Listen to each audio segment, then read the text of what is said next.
Hello and welcome everyone, Weeb Online, and today I'm gonna continue the story What if Naruto gained an unknown bloodline part 2. If you enjoy this video, please give it a big thumbs up, and to watch more videos like this, subscribe to the channel and turn that bell notification on so you never miss an upload. Now wasting no more time, let's begin. With a puff of smoke, Naruto realized he was no longer in the elemental nations. Naruto Uzumaki Namikaze.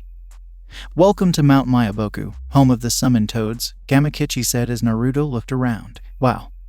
Naruto exclaimed as he looked around. This place is massive, he exclaimed. The ground beneath them quaked as soon as he finished. And a massive toad's foot landed directly in front of them, forcing them to look up and see Gamabunta, Kichi's father and boss toad, staring down at them. What is Naruto doing reverse summoned here? Gamakichi, Bunta inquired. Ah well, Pops. Naruto had something to talk to you about face to face and didn't want to summon you in the middle of Kumagakure. Kichi explained, sweating. Oh, well. Naruto, what could be so important that you'd request to come here personally? Bunta inquired. I was wondering if it was possible to sign a second summon contract while still honoring my contract with the toads. Naruto inquired. You know, kid, I'm not sure about it, but I'm sure the elders Fukasaku and Shima know. And if they don't, perhaps the great elder toad knows? Bunta said to the tiny summoner. Can you bring us to the elders, Bunta? Naruto inquired. Sure. Just hop on and I'll hop you to their house, Gamabunta inquired. So Naruto grabbed Gamakichi, channeled chakra into his hands and feet, climbed Bunta's back, and held on tight as the massive summon hopped to the elder's house. Fukasaku-sama. Shima-sama, are you two home? Gamabunta inquired as Naruto and Gamakichi disembarked from the boss toad. What in Kami's name is the trouble, Bunta? Asked an elderly green toad as he and another of the same age hopped out of the house. Meet Naruto Uzumaki, the boy I fought Shukaku with. Fukasaku-sama and Shima-sama. Bunta said something as he introduced Naruto. Naruto bowed and said, It's a pleasure to meet you both. So you're the child Jiraiya boy keeps mentioning, Shima began. You're exactly like your father. She concluded. What brings you here? Naruto boy, Fukasaku inquired. There are a couple of things I'd like to know. Naruto began first. Can I sign a second summon contract while keeping the one I have with the toads? Naruto inquired of the two elder toads. It depends on whether the great elder toad will allow it. But you will have to explain why you want to stay with the toads while having another contract. Shima explained. Well, before I speak my reason, let's go see the great elder, Naruto said before getting back on Bunta and heading to the great elder's temple. If it's not little Minato, said an elderly toad larger than Gamabunta. Actually, sir, I'm not Minato Namikaze. Naruto corrected the old toad. I'm his son Naruto. You child, it is a pleasure to me. The great elder began. Tell me why you've come here. He was done. I'm wondering if I can sign another summon contract while still staying with the toads. Naruto inquired. A child born of two great ninja, cursed with power from his mother's ancestors and blessed with power greater than a god, shall be exiled from his homeland, which feared and despised him because of the power he inherited from his mother. He will embark on a journey to become a sage to two and bring peace to the world, while also putting an end to those who seek to trap the world in an eternity of false peace as if in a trance. The great elder said. That's exactly what he said to Jiraiya boy all those years ago. Fukasaku yelled. Naruto Uzumaki Namikaze. The elder said, continuing, you are the one destined to bring peace to the world. I will grant you a second contract in addition to ours. Please use the summoning jutsu while we block the Toad clan from approaching you, so that you can find your second contract, the elder finished. And Naruto performed the jutsu exactly as instructed, only to vanish in a puff of smoke. Location unknown. Whoa. Naruto said, and this is how Pervy Sage met the toads. Naruto then began to explore the summoning realm he had just arrived in. Okay, it's cool, but concerning that this place appears to be a mountain range with mountains rising from the clouds rather than actual earth. Naruto said, that's the Rukami Mountains for you, said a voice behind Naruto, prompting him to turn around and see a small yet strange-looking dragon with scales that glistened like crystals in the sunlight. Hello, my name is Naruto. He said, could you tell me who you are and where you are? Naruto inquired of the small dragon, which stood about shin height. Sure. Naruto, the dragon replied, my name is Ryuka, a crystal dragon, and my daughter Artemis is the head crystal dragon clan and of the entire dragon summon clan. There are also elemental dragon clans for each of the main and sub-elements, which live in separate mountains. Each clan has its own mountain, With the crystal dragons residing in the range's largest mountain in the center, she went on, because your mother is the clan's overall leader. Naruto explained, sure. But what is a human doing here? Ruka inquired. I was wondering if I could sign your clan's summon contract. Naruto explained, it's a good thing we're on our way to my branch's mountain because mom makes decisions based on intentions. Ryuka said, and Naruto realized she was correct. With that said, they continued on in silence. Especially when Ryuka perched herself on Naruto's right shoulder. When they arrived, Naruto could only stare in awe at the mountain Ryuka's branch of the Dragon Clan lives in, which is easily the tallest in the realm and appears to be coated in pure crystal in the sun. Here we are. Ryuka said, sweet, sweet home. I'll take you to mom if you follow me, she finished and flew into the mountain's cave. Naruto close behind, until they arrived at the heart of the Crystal Dragon Den, which at the time housed only one dragon at least the size of Gamabunta. Hey mom, wake up. I brought a human to see you, Ryuka yelled, startling her mother awake. Is he a human? A blonde with sapphire blue eyes, she inquired, her voice sleepy but angelic. Yes, how did you find out? Ryuka inquired, intrigued. Before the elders of the elemental dragon clans went extinct during the Rikudo Sennin era, they created a permanent seal in case the JBI was ever restored. They predicted that a powerful child destined to save his world would come to ours to gain allies from our clan. She explained. Artemis inquired. Then Naruto bowed and said, my name is Naruto Uzumaki Namikaze. Artemis-sama, the great elder of the summoned toads, told me that I would bring peace and become a sage of 2 summons. I can tell your words are true, and your intentions are simply Naruto.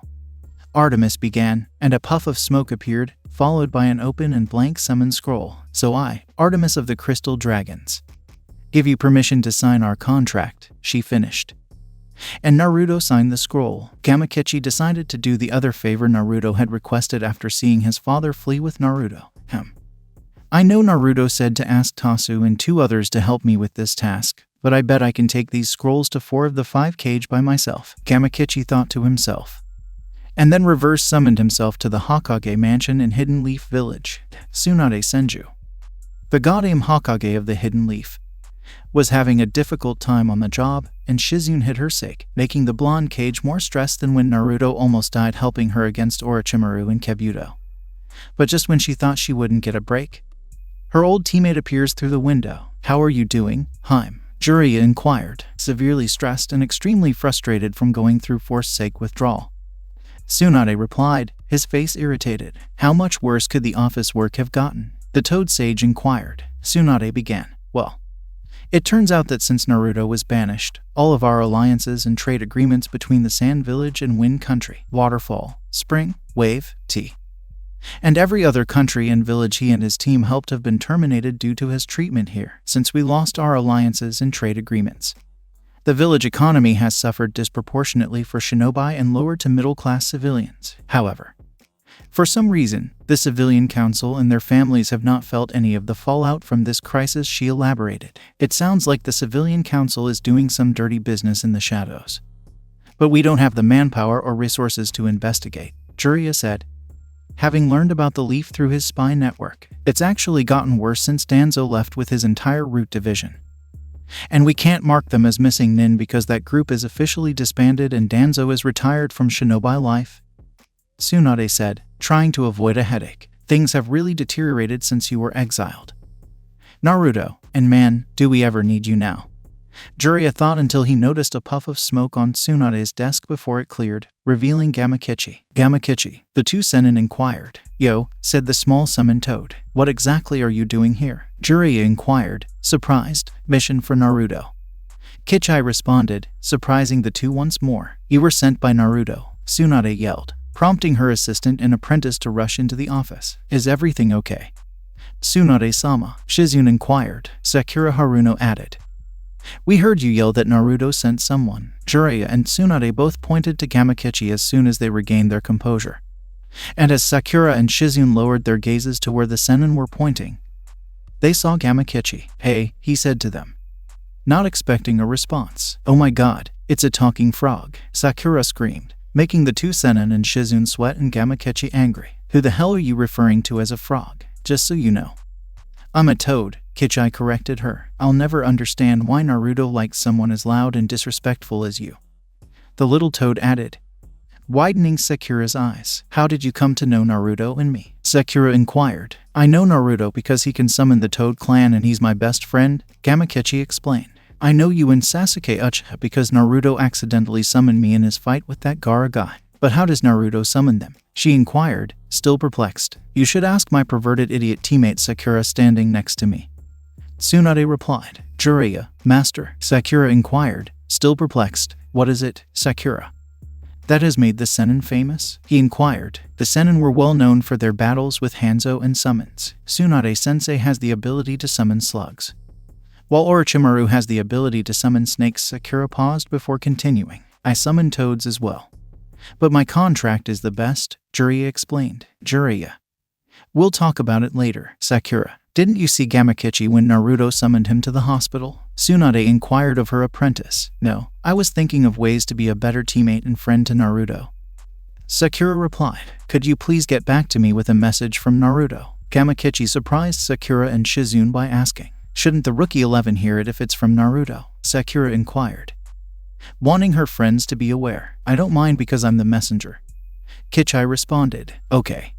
Shizune, summon the rookies and their senseis, Tsunade said. Shizune replied. Yes, Tsunade-sama. The rookies, their senseis, and Anko were all in the Hokage's office within a few minutes. Tsunade-sama. We came as quickly as we could when we heard you had a message from Naruto, Kakashi said, surprising everyone by arriving on time. Gamakichi then summoned a scroll bearing Tsunade's title. But when she opened it, all they saw was a single seal. Shikamaru remarked, looks like a storage seal. Well, it's for you, Haim. So maybe it'll release for your chakra, Jiraiya explained. Tsunade nodded and focused chakra into the seal. And everyone saw Naruto within a puff of smoke. I'm assuming you're a Kage Bushin, right? Kichai inquired. You got it, Kichai. I'm just here to give Bachan my message. Poof. And give the boss the information, the clone responded. Is it correct that there are 3 more sealed clones for the Kazekage, Mizukage, and Tsuchikage? Surprising everyone, the summoned toad inquired. Why are there clones with messages for 4 of the 5 Kage? Naruto. Sasuke inquired of his friend's clone. Because Sasuke, the Raikage, already supports the boss plan to build a hidden village between Hai, Tsuchai, and Kaminari no Kunis. The clone replied. That is a fantastic idea, Jiraiya yelled, perplexing everyone except Naruto's clone. A village between the borders of all those countries will essentially act as a peacekeeper, helping to prevent war between us. Iwa and Kumo, Jiraiya explained, and everyone was impressed with the plan. My village will also provide a safe haven for Jinchuriki and give missing Nin a second chance.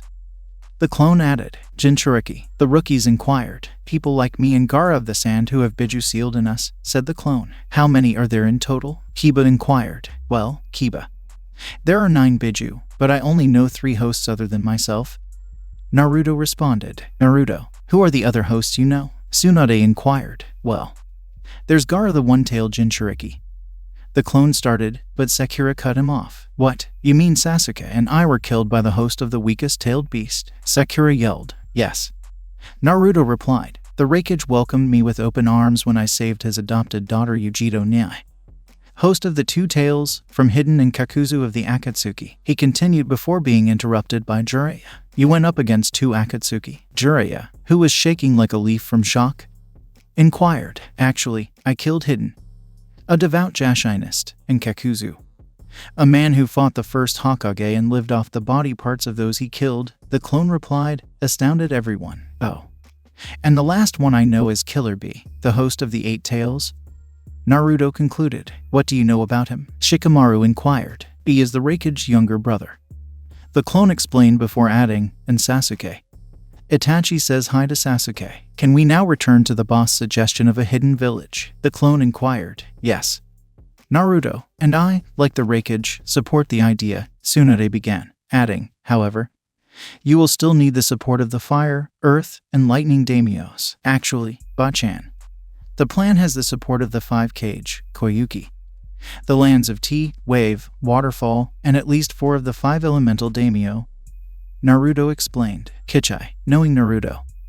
I'll be going to Spring, Waterfall, Tea, and Wave, he grumbled. Wrong, the boss planned it himself. The clone explained to the toad. Jiraiya called out. Naruto, yeah, since your banishment, The alliances and trade agreements we had because of you have ceased. And the only ones who aren't suffering from it are the families of the civilian council. Jiraiya explained to the clone. I'll talk to Danzo-sensei about having some root operatives look into it. The clone said before vanishing. You have to admit, he's thought this through pretty well. Jiraiya said, and everyone agreed. Well, I know one thing, Anko began, gaining everyone's attention. When Foxy-kun builds his village, I'll definitely join. Why does my father praise you as a kunoichi and interrogator?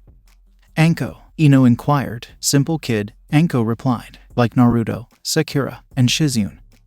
I was a Sennin's apprentice, and before he turned traitor, he gave me this. She trailed off before moving her trench coat a little to reveal her curse mark. The heavenly curse seal. Sasuke expressed surprise. This was the first of that bastard's seals. And it has contributed to the village despising me almost as much as Naruto. Anko explained. Is there another reason you want to go? Anko, with a knowing smirk. Asuma Sarutobi inquired. What in no. I just want a fresh start, that's all, Anko blushed. Just admit it, Anko. You love Naruto, Kirin teased. Well, this is getting awkward. So I'll be heading to the sand now, Gamakichi said as he walked away in a puff of smoke. Council chamber. We need a good plan and an alliance, said a sand council member. We require a new cage. One of the members yelled. We must repair our relationship with Konoha. Another council member exclaimed. Baki. Sensei to the Sand siblings began to tune out the council members because they had been having this same argument ever since they revoked their alliance with Konoha after Naruto Uzumaki's banishment. His wish was granted when Gamakichi appeared before the Suna council in a puff of smoke. Yo, Kichai said. A toad summoned. Baki inquired. What does a leaf summon have to do with this? I have a message from Naruto Uzumaki for the Kazekage. The toad announced, causing the council to whisper about the banished leaf nin. I'm sorry, but our village currently lacks a cage, Baki explained. Can I then see Gaara and his team? Kichai inquired. Yes, Baki replied before summoning a Sande NBU. Bring Gaara and his siblings here. And tell them it's a message from Naruto Uzumaki. Baki instructed, and the Sand trio appeared moments later. Hello Gaara. Gamakichi said, attracting the attention of the three. You were one of the two toads with Naruto when he and I fought, Gaara said. Referring to Gamakichi. Yep, and you've become a lot more mellow since that fight, Kichai said as he handed Gaara the scroll for the Kazekage, who opened it and sent chakra into the seal, summoning a Naruto clone. Hey Gaara. The clone said. Kichai started just to save time. This is just a shadow clone, he pointed out to Naruto. Gamakichi finished capturing everyone's attention and interest by saying, he's here with a proposal from the real Naruto. Kichai is correct, and the proposal is to establish a hidden village in the heart of the lands of fire, earth, and lightning. The clone began. This village would serve as a peacekeeper between Konoha, Iwa, and Kumo, as well as a second chance for missing nin and a safe haven for Jinchuriki. The clone explained. Since Suna has no cage at the moment, I need the council's support, which will hopefully grant me the next cage and the Wind Daimyo's support, but so far we have the Raikage and Hokage's support. Naruto continued. After the Sand responds, Kichai will deliver the same message to the Mizu and Tsuchai cages. And later, the original Naruto will personally visit the lands he helped as a leaf nin, such as Wave, Spring, Waterfall, and Tea. The clone explained. Wait a minute. Naruto, with all of that support, your village could become the 6th great ninja village. Especially if you get the support of the 5 elemental daimyos, Temari said. Well, I get a lot of shinobi and kunoichi from missing nin who want to stop running, and civilians from villages near those borders who want to be safe from war and conflicts between the leaf, stone, and cloud, Naruto explained to Temari. Well, Uzumaki. That's a well-thought-out plan that appears to cover all the necessary bases, Baki said, impressed by Naruto's plan. Thank you for the compliment. Naruto replied, but I need the support of Suna's council and their future Kazekage. Baki then stood up and stated, the Suna council and our future Kazekage support Naruto Uzumaki's proposal. Baki began before smirking. Isn't that right, Gaara? He added, astounded everyone. Why Gaara? Asked one of the council members. It should go to Temari as the eldest and most intellectual. He concluded, because ever since Naruto defeated him, Gaara has wanted to demonstrate that he's changed and become something valuable to others by becoming Kazekage. Kankuro explained, it would also be a sign of trust because we're forming a future alliance with the Nine-Tails Jinchuriki. Baki added, prompting the council to agree. Then it's decided that once Gaara becomes a Jounin, he will be the 5th Kazekage, Baki declared. Thank you, Naruto Uzumaki, for once again assisting me, Gaara said with a smile. Naruto began. If anyone deserves the title of Kazekage Gaara, it is you. But before I leave, I must warn you of a looming threat. An organization known as the Akatsuki is after the Biju, Naruto stated, which means they'll go after Gaara. Kankuro said, his fists clenched. Yes, the Akatsuki is a group of S-class missing nin that used to have 10 members.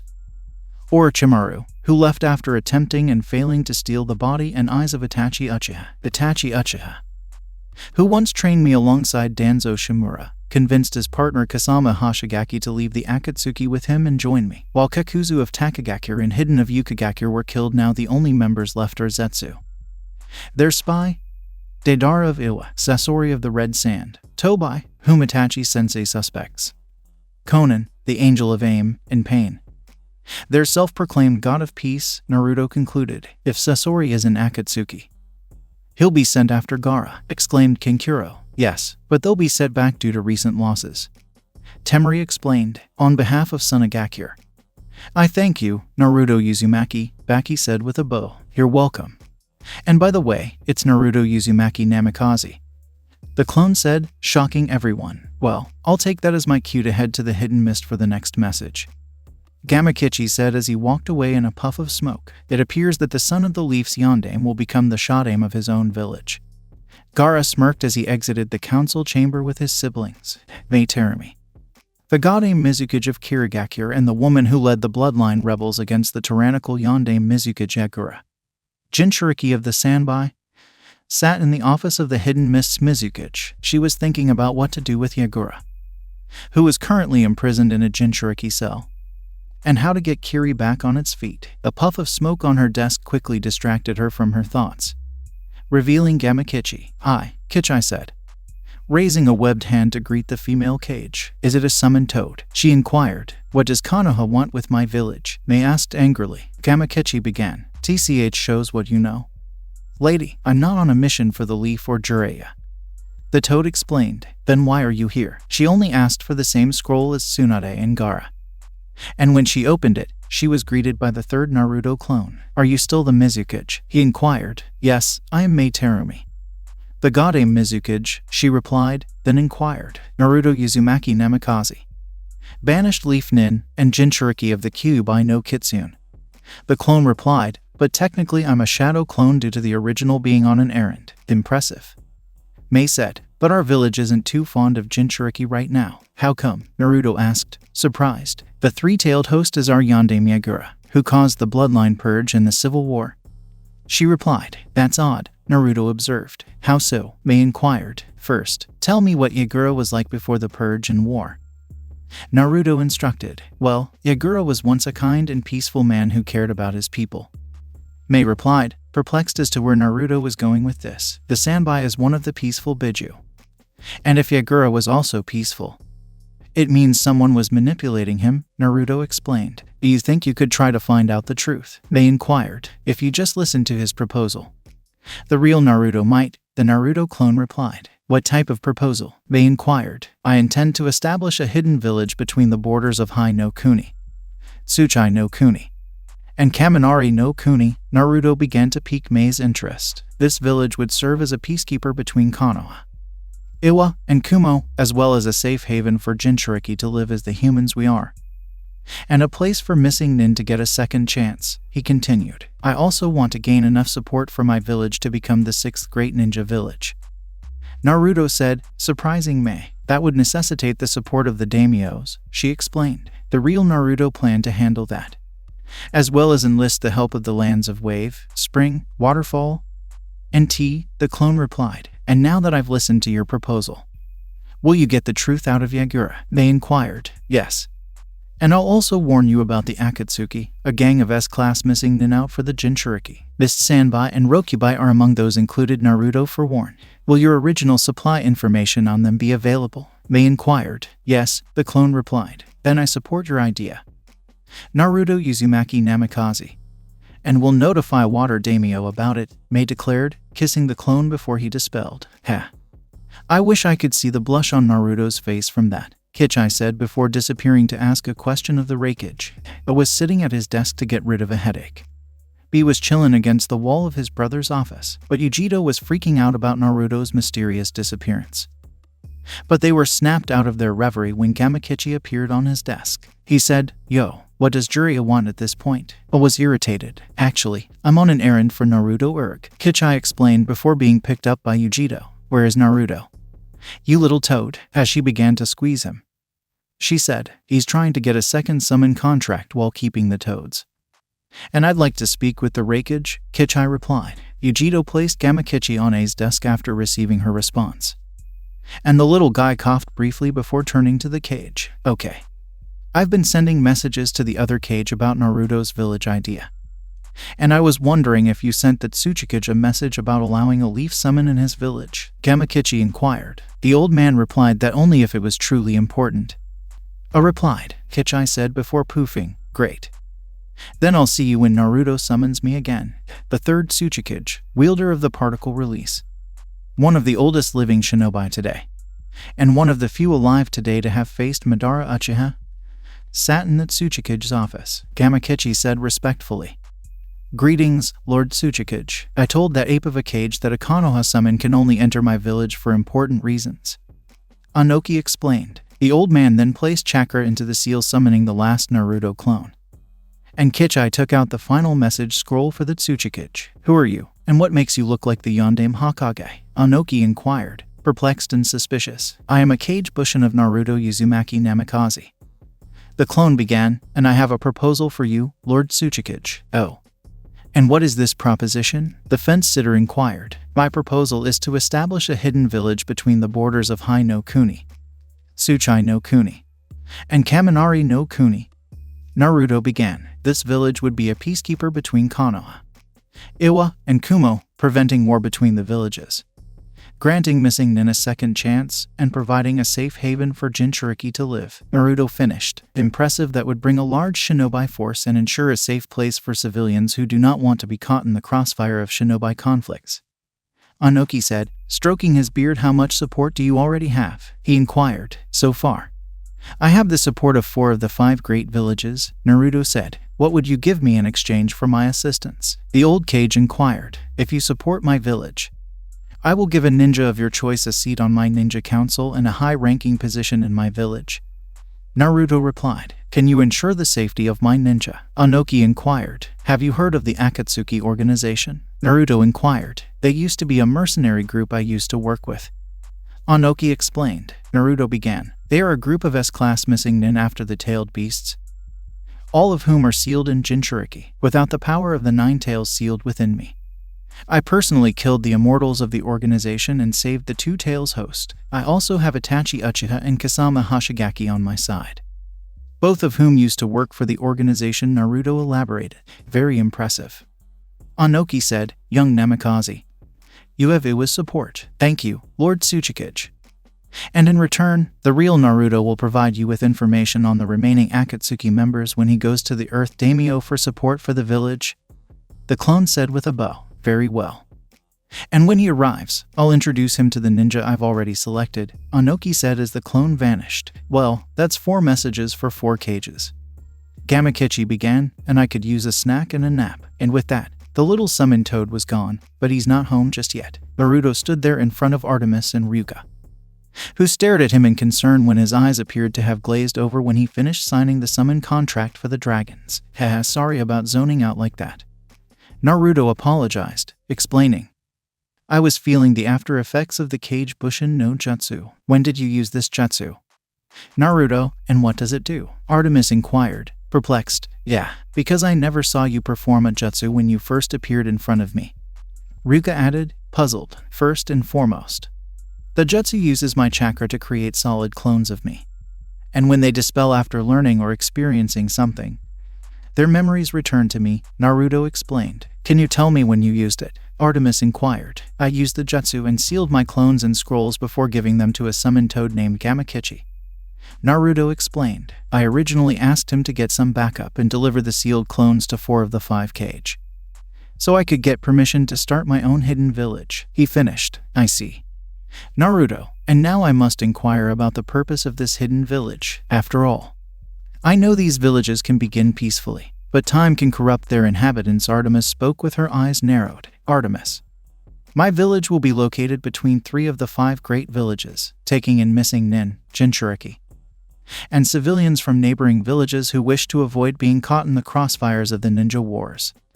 Naruto explained. I see, Artemis said. It is meant to be a true peacekeeping village, and a fresh start for all who want to start anew within the village walls. The dragon boss agreed. Thank you, Artemis. May I summon the leader of the Toad clan to discuss an important issue concerning the village? Naruto inquired. Of course you can. Naruto, Artemis replied, enjoying Naruto's respect for his other summon. Jutsu summoning, Naruto yelled, and Gamabuta, Gamakichi, and Gamatatsu appeared in a puff of smoke. Naruto, Bunta started. Where did you call us this time? Bunta inquired, his eyes narrowed in annoyance. So this is the Naruto you spoke so highly of? Artemis inquired, attempting to catch Bunta's attention. A dragon made of crystal. Naruto, please tell me that you don't have the Dragon Clan as your natural summon.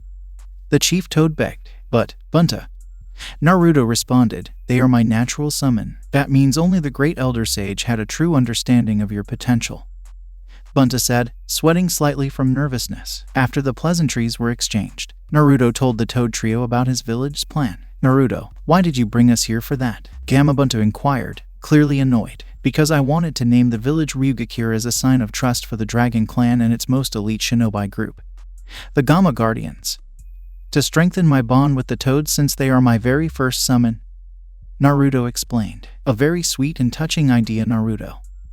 I approve of it, Artemis said, expressing admiration for Naruto's concept. This is why I love having you as a summoner for my clan, Naruto. Gamabunta said, you're loyal to your friends and loved ones, and you do your best to honor your comrades and those who truly changed your life for the better. Bunta finished with a proud smile. Thank you too, Naruto said. This means a lot to me. He then summoned a shadow clone to assist him in hugging the 2 boss summons. Is there anything else I should know before returning home with my sons? Bunta inquired. Well, I was going to ask Artemis if I could request one of her fastest clan members to help me travel across the elemental nations so I could gain support from the leaders of Wave, Spring, Waterfall, and Tea countries, as well as the 5 elemental daimyo.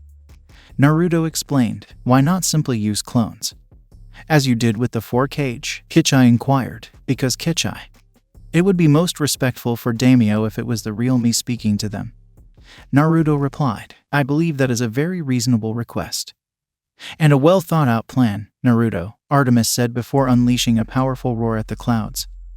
And a teal dragon flew down so quickly that only Artemis could keep up with the new dragon's movements. Have you called? The new dragon inquired. Yes. I was hoping you could help our very first summoner Naruto Uzumaki Namikaze with his mission to gain support from other humans for the construction of a village, Artemis explained to the new dragon. I figured since I eavesdropped from my cloud before dropping in, Sora said as she introduced herself. She's also my sister, Artemis explained. What about your sister? Naruto inquired, perplexed. Of course, all the Dragon Clan heads are related, but some are also my siblings, and the rest are cousins, Artemis replied. Sora said, now that the pleasantries are over, hop on my back, Naruto, and I'll fly you anywhere fast and in style. Naruto then climbed onto Sora's back, and the two, along with Gamabunta and his sons, vanished in a plume of smoke. A massive plume of smoke appeared in the air next to the Raikage's office, revealing a teal dragon. But what caught A's, B's, and Yujito's attention was Naruto sitting on the dragon's back. How are things going? A-san, B, and Yujito-chan, Naruto inquired, as if he was doing nothing interesting. That was a huge mistake because Yujito jumped onto Sora's head and ran to where Naruto was before she strangled him. UDUMBASS, Yujito began, wringing Naruto's neck. Do you have any idea how worried I was when you disappeared without a word over a day ago? She yelled as she channeled Matatabi's chakra, while Yujito was choking Naruto. 2 octopus tentacles appeared from A's office, grabbed Naruto and Yujito, dragged them inside, and tore Yujito off Naruto while keeping her restrained. Gee, thanks, B. I owe you, Naruto began, adding, I started to feel claws about to dig into my throat. Then you can repay us by telling us where you went and why you appeared on a giant dragon, I explained to Naruto. Can you call Danzo-sensei first? Asan, one of my shadow clones, gave me information on the leaf that I need him to look into. Naruto explained. Fine, B. Keep Yujito in your arms until she calms down. A told his brother, Nabui, have RANBU bring Danzo Shimura here right now. The Raikage requested. Danzo and Mabui had entered the office in an instant. Raikage-sama. Danzo had already entered the building when you issued the order. Mabui explained, bowing, before saying or doing anything else. Danzo threw his cane, striking Naruto between the eyes before pulling it back to his hand with chakra strings. DANZOSENSEI. Damn it, Naruto yelled. Start explaining, Naruto. Danzo said, threatening to hang himself. Okay. No need to do anything. We'll regret it, Danzo-sensei. Naruto said before rising to his feet. First and foremost, I had Gamakichi deliver scrolls containing sealed shadow clones to 4 of the 5 cage so I could gain support to build that hidden village while I went to see if I could have another summon contract alongside the toads. Naruto explained, while Kichai and my clones were getting permission from the other cages for the village. I signed the summon contract for the dragons, which is why Sora is here. Aside from helping me get to all the other places I need to go to prepare the construction of my village. Naruto explained, your lucky root suspects you for incidents like Sora-san. Danzo said before whacking Naruto on the back of the head with his cane. Oh, screamed Naruto, Danzo-sensei, please stop hitting my head or else I'll forget that favor I promised Tsunade I'd ask you. Naruto said, rubbing his head in pain from Danzo's cane hits. You want me to do something for Tsunade? Danzo inquired, his eyes wide with surprise. Yes, she told my leaf clone that the village has suffered an economic backlash as a result of my exile. With the exception of the civilian council and their families, and Tsunade and Jiraiya suspect the council members are making illegal deals behind closed doors. Correct, Fu, Torun, Sai, Danzo inquired. And Naruto nodded. Danzo summoned the 3 Root ANBU, who appeared in the Raikage's office. Lord Danzo, yes. While bowing, the Root members chanted, I want you 3 to lead a team of our best to Burame, Hyuga, and Yuzuka to the Leaf, spy on the civilian council, and report any and all evidence of illegal dealings to Tsunade. Danzo said before the Root operatives vanished. Danzo then turned his attention to Naruto. Now that Tsunade is on your side, where will you go first to gain more support for Ryugakure? Danzo inquired. Probably the land of waves. Then spring, waterfall, and tea countries before the 5 elemental daimyo. With the fire daimyo coming last because he helped me get banished from the leaf. Naruto replied to his sensei. Why would you go to the land of waves before going to the lightning daimyo? But asked. Wave was my genin team's first C-rank mission. And there's Tazuna, a well-known carpenter who built a bridge from wave to fire country.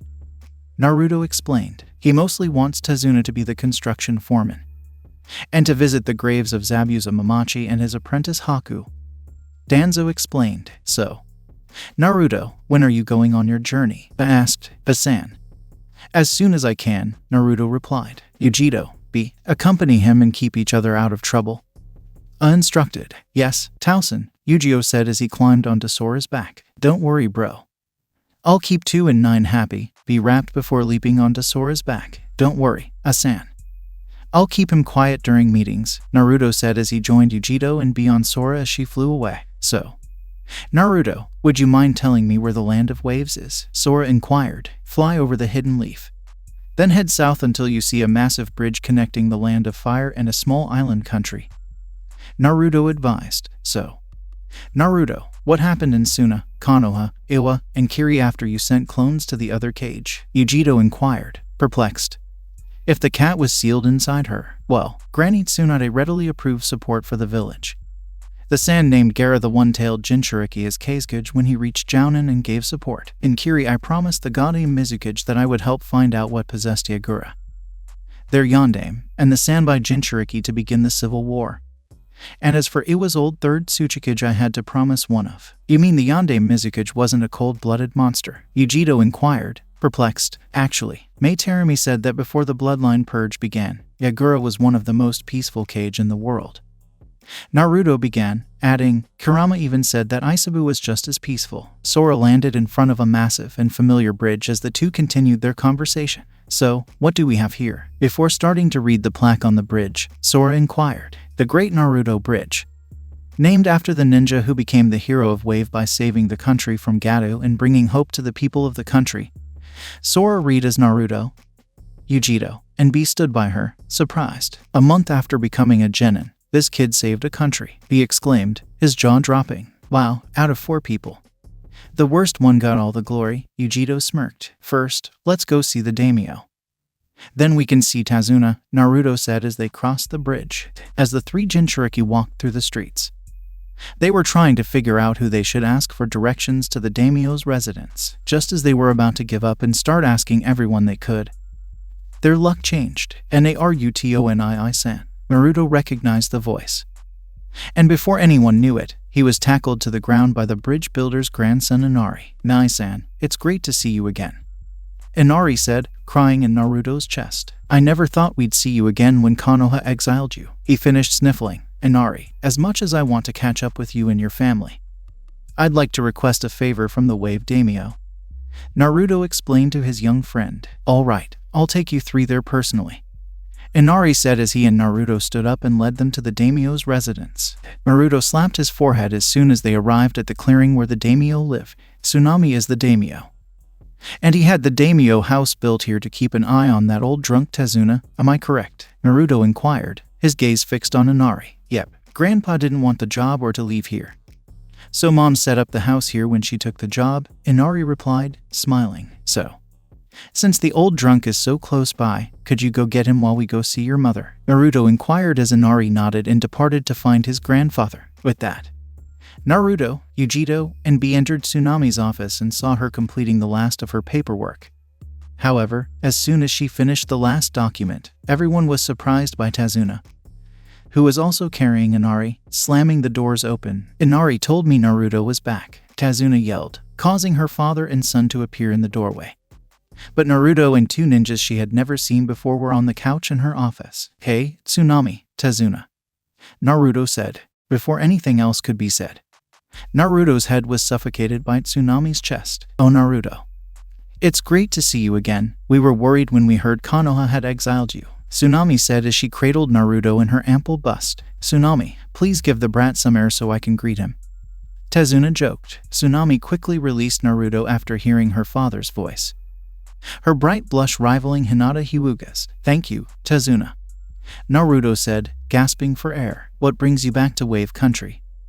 Naruto, the bridge builder inquired. Naruto then explained his plan for Ryugakure no Sato. Naruto, your plan sounds impressive, but why did you come here if you had the cage support? Inari inquired. I wanted the support of the places I helped, as well as the 5 cage and the elemental daimyos, Naruto explained. So, Naruto, what happens if I support your plan? Tsunami inquired. Well, Tazuna will be in charge of construction, but I'd appreciate it if you could get a leaf escort to the location where the village will be, Naruto replied. Why should you be escorted by someone from the place that exiled you? Inari was perplexed. Naruto used that to open a scroll, because this scroll contains the names of the ninja for Tazuna's escort, the details of an S-rank mission for Tsunade, and a request for Tenzo, an NBU who can use wood-style ninjutsu to speed up construction.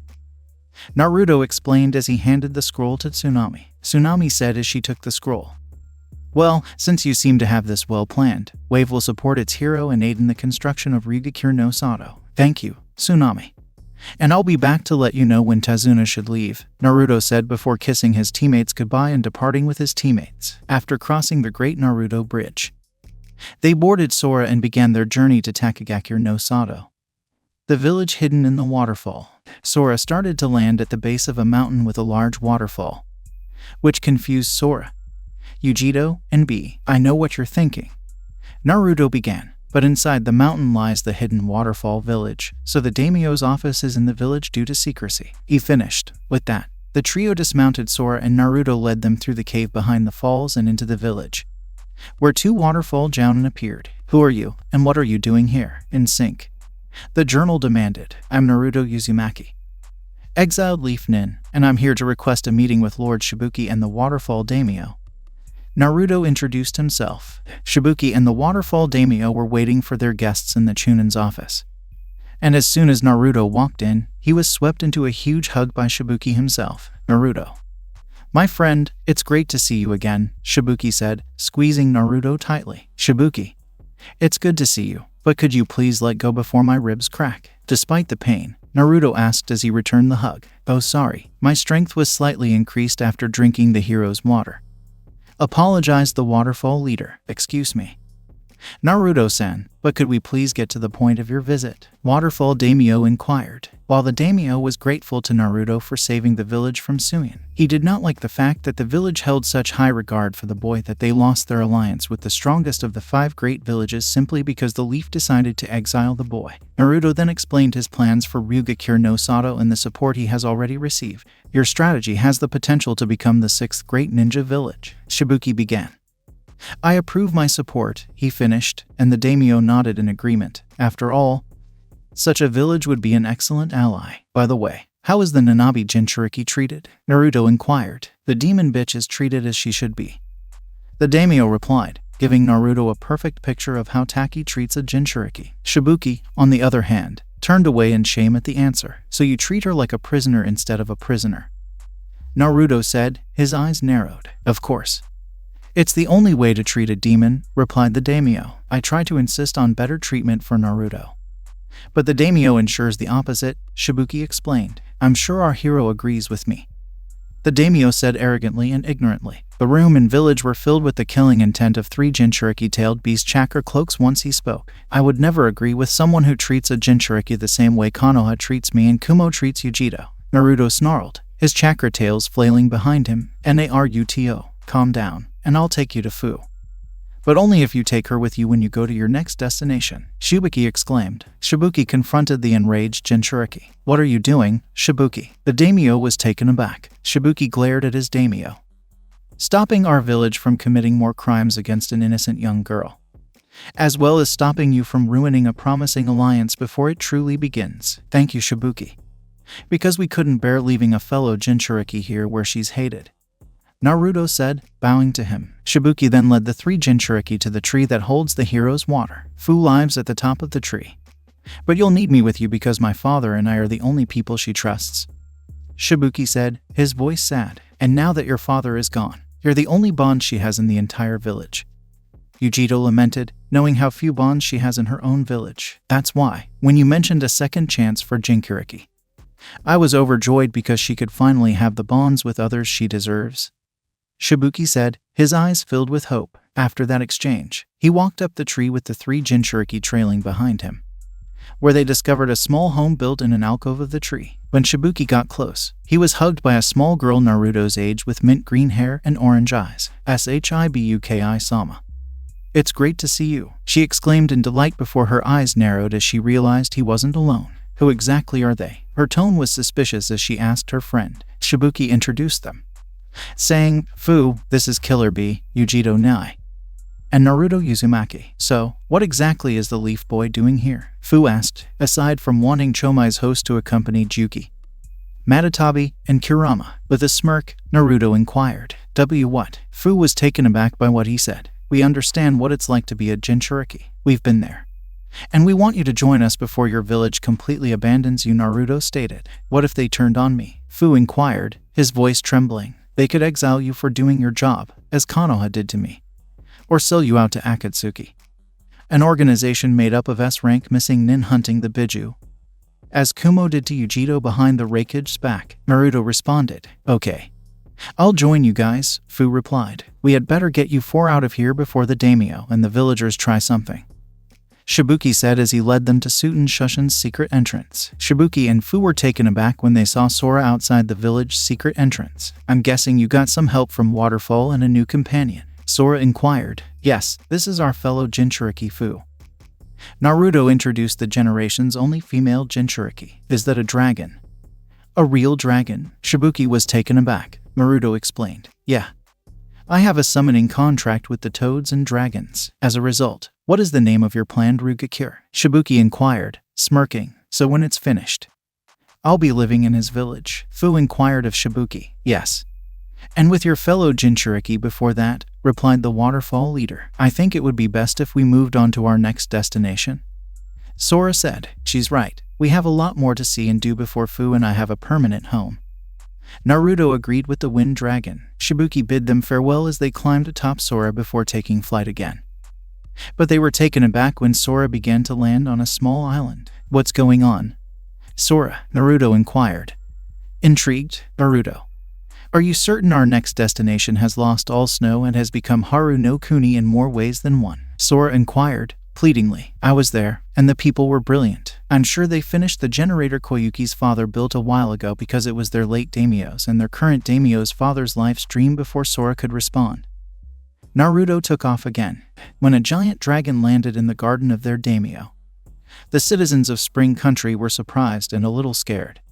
But their fear turned to joy when they saw their hero Naruto Uzumaki as one of the people riding atop the dragon's back. Koyuki Kazehana, the daimyo of the Land of Spring, proceeded to the landed dragon as Naruto jumped off Sora's back, followed by his 3 companions. "Naruto, it's a pleasant surprise to see you again, especially after the Leaf's foolish decision," the female daimyo said as she tightened her grip on Naruto, suffocating him. "Excuse me, Lady Daimyo, but I believe you're suffocating Naruto," Fu said, drawing the actress' attention. When she was distracted from hugging Naruto, she looked at him and realized she was suffocating him in her breasts.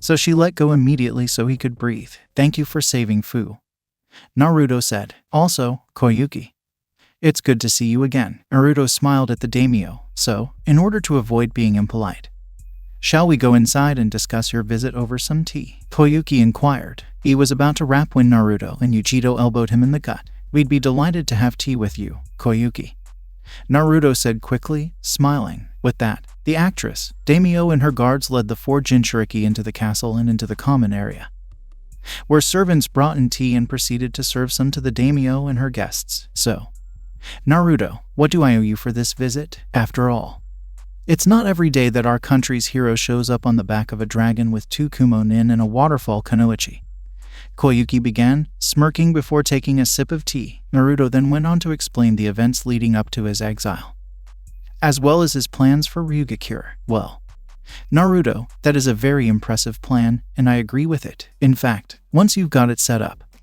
I'll send you some of the chakra armor worn by the Yukigakure ninja," Koyuki told them, making this part of the journey fly by. With that, they boarded Sora once more and flew to Water Country, so Naruto could fulfill his promise to Mei. Sora flew over Nami no Kuni, then over the ocean to Water Country before landing outside Kirigakure, where the 4 Jinchuriki were greeted by Mei, who led them to the tower. "I see the true Naruto has arrived to fulfill his promise and discover the true cause of Yagura's madness, as well as the cause of the Bloodline purge and civil war," she said as they walked to the holding cells inside the tower. They discovered a blonde teenage boy with pink eyes chained up with chakra suppression seals. "Wake up, Yagura," Mei said. "I see the Bloodline mud has brought my siblings to see me suffer." Yagura spoke in a trance-like voice. Naruto called out, channeling chakra into his eyes. "Yagura, after learning about the Sharingan part of the Omnigan on the trip to Kumo with Itachi and Kasama, the Uzumaki used it to enter the fallen Jinchuriki's mindscape just as Yagura made eye contact with Naruto." Yagura's mental landscape. When Naruto entered Yagura's mindscape, he saw a massive lake with a red island containing a changed Yagura, and above the island, the moon appeared as a Sharingan eye. Naruto took the chained Jinchuriki and walked across the water to the island. "How did you get here? And are you planning on killing me in my head?" Yagura inquired. The 3 tails emerged from the lake as soon as Isabu said that. "If I can help it, no one is killing Yagura." When the turtle was about to strike Naruto, he was stopped by a red furry arm. "That's no way to treat my Jinchuriki, Isabu," Kurama said, assuming the form of a tailed beast. "Kurama, your Jinchuriki is only here to break the Jinjutsu trapping Yagura in here, so he can make up for his crimes," Kurama said, shocking the turtle and his host. "What are you going to do to get me out of here?" "Why?" Yagura inquired. 1. I'm building a hidden village and need allies. 2. As a Jinchuriki, I understand the hardships many of our siblings face. And 3. My hidden village will be a safe haven for all 7 or 8 of us." Naruto responded. "But why help, let alone offer me a place to atone for my transgressions?" The humiliated Mizukage inquired. "Because we Jinchuriki are also victims. You were manipulated and controlled by the Sharingan.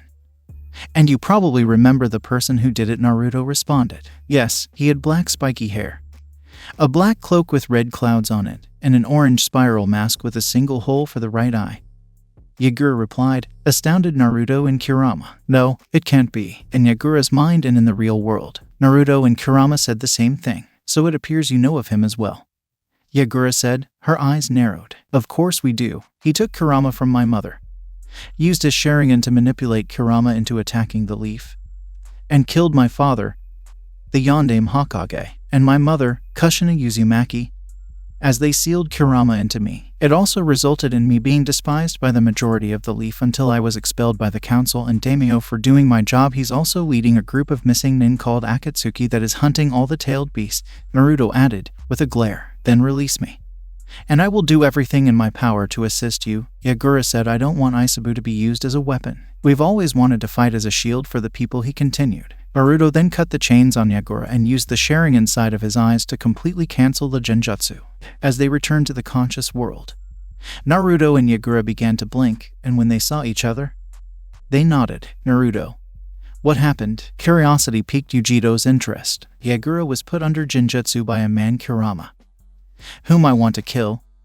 Naruto explained. Who is this man, and why do you want to murder him? Mei inquired. The true leader of the Akatsuki, and the man who caused the Nine-Tails attack on the leaf when I was born. Naruto answered. So 3 was completely blameless in all of this? Huh? He inquired. Yes.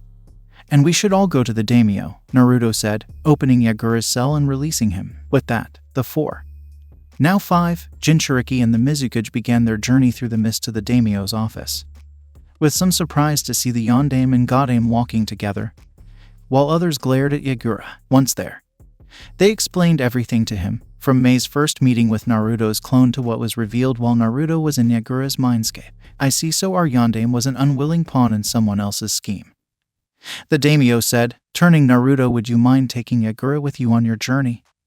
Naruto, he deserves another chance. And after what you said about your hidden village, it would be ideal, so you have my support. The daimyo spoke before the 5 Jinchuriki thanked him and started to leave. Once at the gate, Naruto laughed at Yagura's reaction to seeing Sora, and they flew to Tea Country. It was an enjoyable flight for the 5 Jinchuriki as they got to know each other. It turned out they were all treated the same at first, but Yagura gained and lost respect in his village, whereas B gained it in his. Naruto had a pleasant reunion with Idate and the Wasabi clan once he arrived in Tea Country. Once they learned about Naruto's village idea, they went to the daimyo, who was a friend of the Wasabi clan, and received his support. And then they went to Kei's no Kuni. Formalized paraphrase. The flight to Wine Country was a hot one as they flew under the scorching desert sun. However, the 5 Jinchuriki agreed that it would be best to ask Insuna where the daimyo was located. When the 5 stepped off the dragon, they stopped at the village gate to talk. Okay.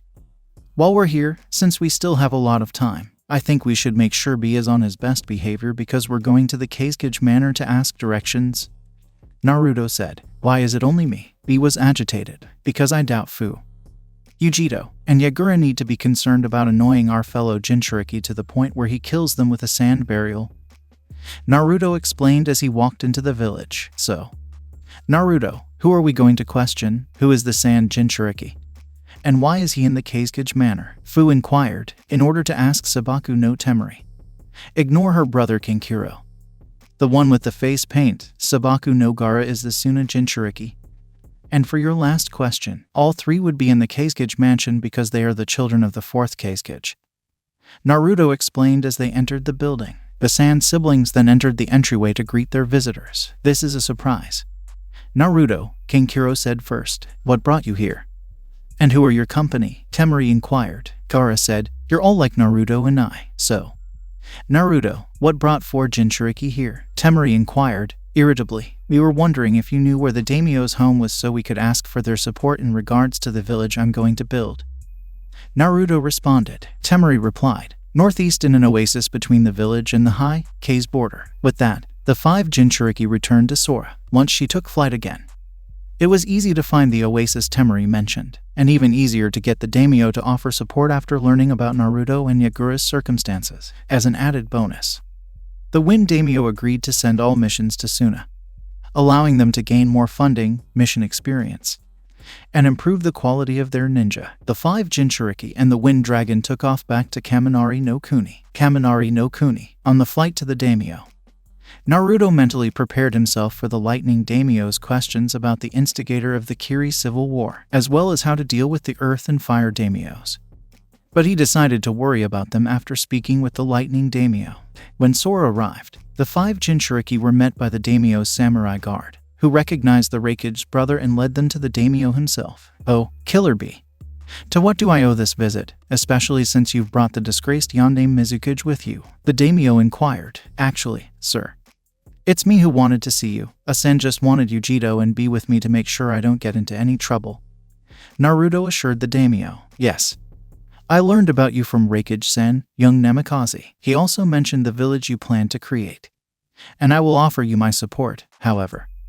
When your village is stable, you and I are to meet and share a drink," the daimyo told them. With that they thanked him and proceeded back to Sora, who, unknown to everyone but Naruto, was flying to Kumo. "Why are we flying over Kumo?" Naruto, Yujito inquired. "Because I believe it would be best if I spoke directly to the Earth and Fire daimyos, not to mention that, unlike the Lightning daimyo, they may be provoked at 5 Jinchuriki as opposed to just one," Naruto elaborated. "I understand, Naruto. And given your father and the situation with the leaf, it would be best for you to go alone as a sign of trust," Yagura said as he, Fu, and B jumped off Sora and headed to the village. Naruto then looked at Yujito. "Be safe," she advised. "I will. And please tell Danzo-sensei not to hit me with his cane when I return," he said as she jumped off Sora. Naruto took off flying to Earth Country. Naruto and Sora flew there quickly after dropping off their companions in Kumo. And as soon as they landed, he was greeted by samurai. "Halt, state your case," one of the samurai said. "I'm Naruto Uzumaki Namikaze, and I'd like to speak with the Earth Daimyo," Naruto explained. Naruto was dragged before the daimyo as a result of this. "Ah, Minato Namikaze's exiled son. I heard about your meeting with Anoki and had planned to offer assistance on the condition that I visit the village when it is finished." Naruto breathed a sigh of relief as the daimyo spoke. "Actually, while we're on the subject, why don't you join the Lightning Daimyo and I for a drink since he'll be there when it's finished?" Naruto made an offer. "I accept your offer, young Namikaze, and to warn you, the ninja Anoki will send to your village as his own granddaughter Kiritsuchi," replied the daimyo. "Thank you for the heads up, my lord," Naruto said. "And by your leave, I will proceed to the Fire daimyo." It appears the boy saved his original feudal lord for last because it would be awkward asking the man who helped exile him for support to establish a village on his border. The daimyo thought as he watched the boy leave.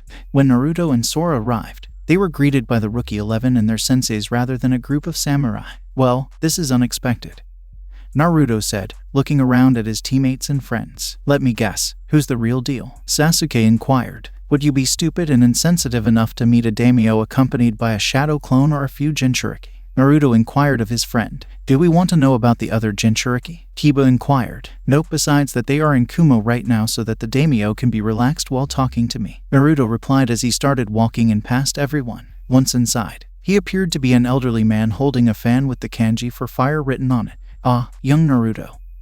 I had heard of you from Asuma, as well as your exile," said the daimyo. "You aided the banishment," Sasuke murmured to the daimyo. "So, young Namikaze, tell me why you've come," the daimyo inquired. "I'm guessing my old leaf friends are here because they told you about the village I'm planning to build on the borders of Hai, Tsuchai, and Kaminari no Kunis." As the daimyo nodded, Naruto inquired. "How much support have you currently gained?" The daimyo inquired. "The 5 cage through shadow clones, 4 of the elemental daimyos, Waterfall, Shibuki and the daimyo, T, Wave, and Snow countries," Naruto replied before turning to Sasuke and Sakura. "Well, Naruto, it appears that your exile has caused problems for the country and the leaf, so the only way I can support you is if you ally with me and the leaf to help us recover," demanded the daimyo. "Very well, my lord, and I have already begun to assist as my sensei Danzo Shimura is investigating the Leaf's civilian council who are suspected of illegal dealings," Naruto replied. Naruto turned and began to walk away. "Why don't you stay a little longer, Naruto, so we can catch up?" Ino inquired. "Okay, just tell Sora to go home until I summon her again to return me to Kumo." Naruto then sent Sora home and began to spend the night at the daimyo's house, spending time and catching up with his friends and senseis. Hai no Kuni, daimyo's palace on fire. Naruto had just sent Sora home for the night when he stopped on his way in with his friends from the Leaf. Guys," Naruto said to get everyone's attention. "I just remembered some things," he explained, sweating slightly. "What is it, Naruto?" Sakura inquired, slightly concerned by her friend's fear. Naruto summoned Gamakichi and Gamatatsu without responding. "Hey bro, The toads said together. Kichai, I need you to go to Kumo and tell Yujito I'll be staying at the Fire Palace for a while to start final preparations on Ryugakure. Naruto said urgently to his friend. Okay. Naruto, but why are you so scared? Kichai inquired, piqued everyone's interest. The last time I didn't tell Yujito Ina what I was doing. She almost killed me when I got back to Kumo because she was so worried. Naruto explained. All right, bro, Kichai said before dispelling and heading to Kumo. Whipped, Kiba said, laughing slightly. Would you want to take chances with a teenage female Jinchuriki who has access to her tailed beast chakra and is still a little emotional from Akatsuki's betrayal of her village and near death? Naruto asked, showing claw marks on his neck. I was wondering how you got those, Sasuke added. It took me using the power of his tailed beast to pry her off of me. Naruto explained to his friends. Hey bro, why am I here if Kichai was needed to go to Kumo? Tatsu inquired. Naruto inquired. Can you reverse summon Jiraiya? Sure, Tatsu exclaimed, and a puff of smoke appeared between them, revealing Jiraiya crouched with a telescope in hand. I guess I did you a favor by calling you, since it appears I saved a bunch of beautiful women somewhere. Haruo Senin, Naruto smirked. Hot springs in Kono Hagakure, Anko Mitarashi, Hana and Yuzuka. Kurenai Yuhai and Yugao Yuzuki were relaxing in the hot springs when they all sneezed at the same time and felt like hugging someone for saving them from a pervert's eyes. Hai no Kuni. The Palace of the Fire Daimyo. You know, brat, that wasn't fair. Jiraiya grumbled as he stowed his telescope. Relax, perv. I just needed to tell you to have your spine network focus on finding the 4, 5, and 6-tailed Jinchurikis for a while instead of Akatsuki, Naruto said, drawing everyone's attention. Would you mind explaining? Jiraiya inquired. Well, I've only met 2, 3, 7, and 8 people on my trips, so I need to know where they are so I can invite them to my village. Naruto replied. Oh, I see. And with so many Jinchuriki in a village protected by it and protecting it, the Akatsuki would then target villages with a single host? Jiraiya responded. I also need to give Tsuchikage information on the remaining Akatsuki before later. Naruto added, do you have another option besides summoning? Jiraiya inquired. Aside from Sora, Naruto replied. Naruto then summoned Sora. Yes. Naruto, Sora inquired. Would you mind flying me to Iwagakure? Sure. Sora replied, as long as we don't go inside the village. Naruto climbed aboard Sora and they took off for Iwa, Raikage's office in Kumagakure, while Naruto and Sora were flying to Iwa Gamakichi's house. He poofed into A's desk. Yo, Kichai said, waving. Hello, Gamakichi. A said, sighing, why are you here? Kichai, Yujito inquired. Naruto wanted me to let you know that he'll be staying at the Fire Daimyo's palace for a night or two to catch up with his friends from the Leaf before beginning final preparations for Ryugakure. The summon replied. And why did he want this mentioned to us by summon? Yagura inquired. Because he didn't want a repeat of why he was gone for so long, Kichai explained to Yujito. He still has claw marks in his neck from the last time you tried to kill him. He added, making Yujito turn away. Well, Gamakichi, your message has been delivered, so you may depart, A said. With that, the toad vanished. I can't believe it. Yujito said, embarrassed. I guess you were concerned when he went to get his dragon summons? Huh, Fu inquired. I see. Naruto didn't say he was going somewhere. And you try to kill him out of worry? Yagura chuckled. Gates, Iwagakure, while Yagura and Fu were making fun of Yujito. Naruto and Sora landed outside Iwa's gates before she went home. Naruto only made it to the gates before being stopped by a large man in heavy red armor. Halt. Who are you? Why are you in Iwa? What do you do, and why do you look like the Yellow Flash? The man inquired. However, when Naruto heard the question, his mind was elsewhere. So this guy is Kokua the Five Tails host? Naruto inquired. Yep, Ko-chan, while proud, is very graceful and powerful. So it kind of makes sense that the host would wear such heavy armor. Kurama added. Naruto was enthralled until he was knocked out by a punch. I asked you some questions. The man raged. I heard. But how close are you two?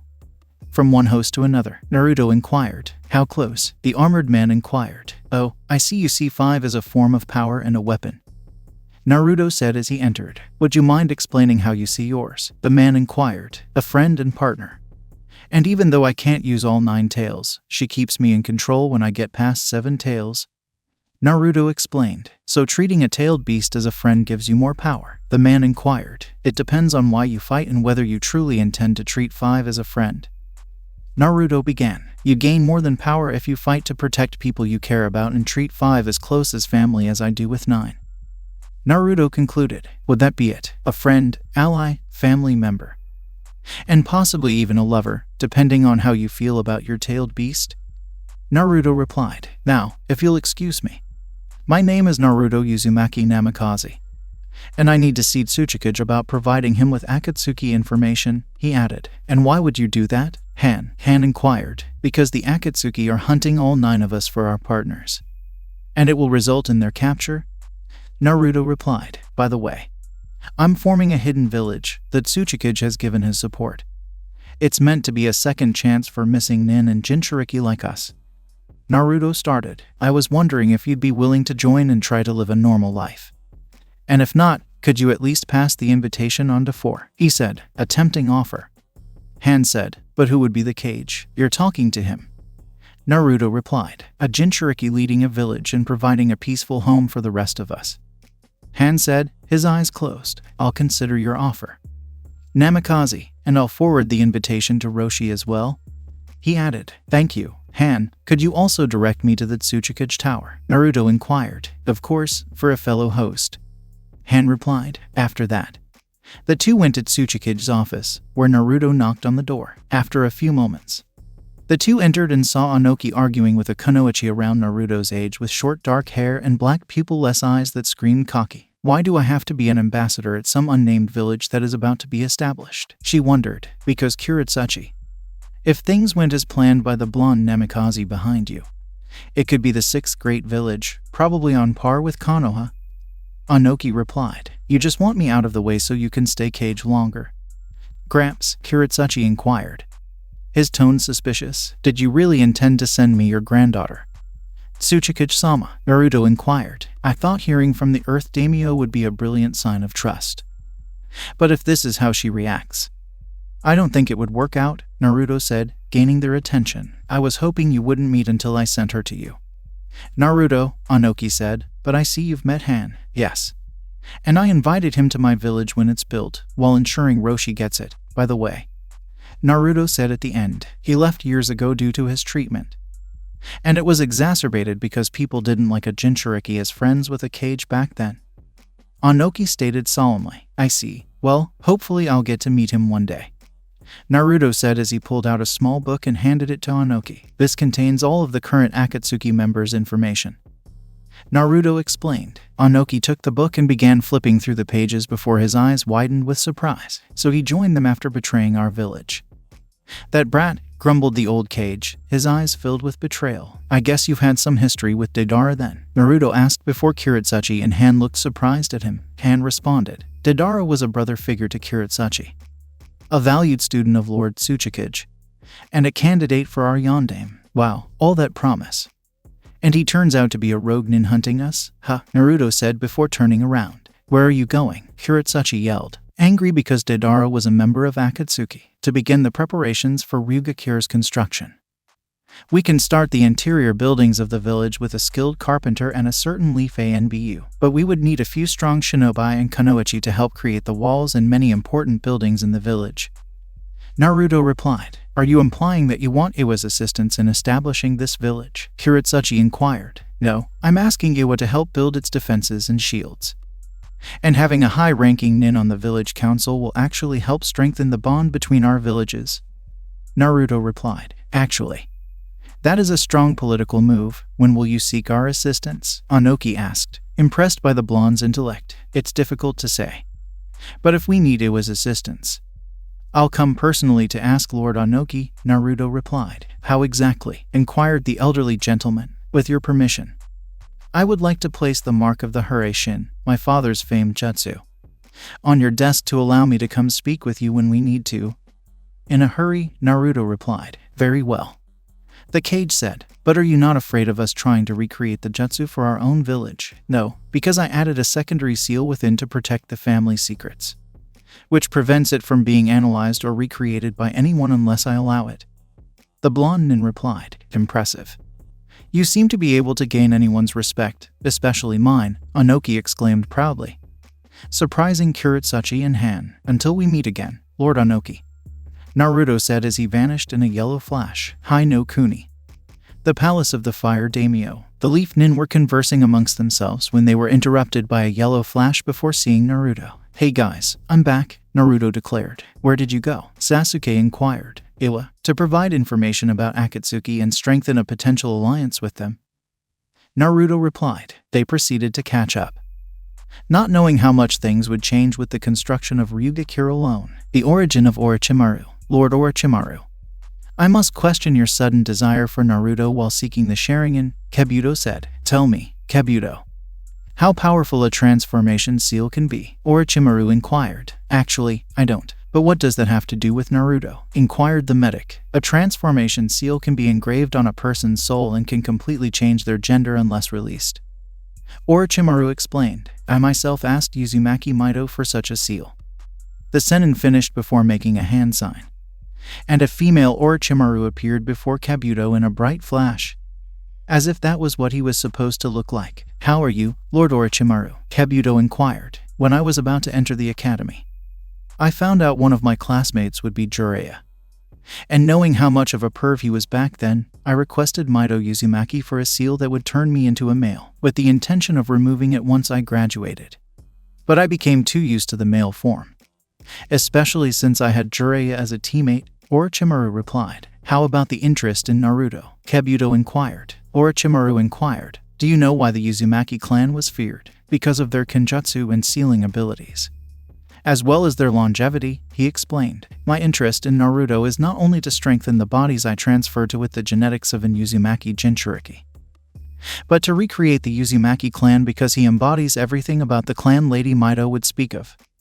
Orochimaru explained. So, until now, no one knew you were a woman hiding from Jiraiya in plain sight except Mido, Tsunade's grandmother. Kabuto inquired. Did you really think my stealth skills and personality were the only reasons I was able to form a contract with the snakes? She smirked before the two left to plan how to acquire Naruto and Sasuke.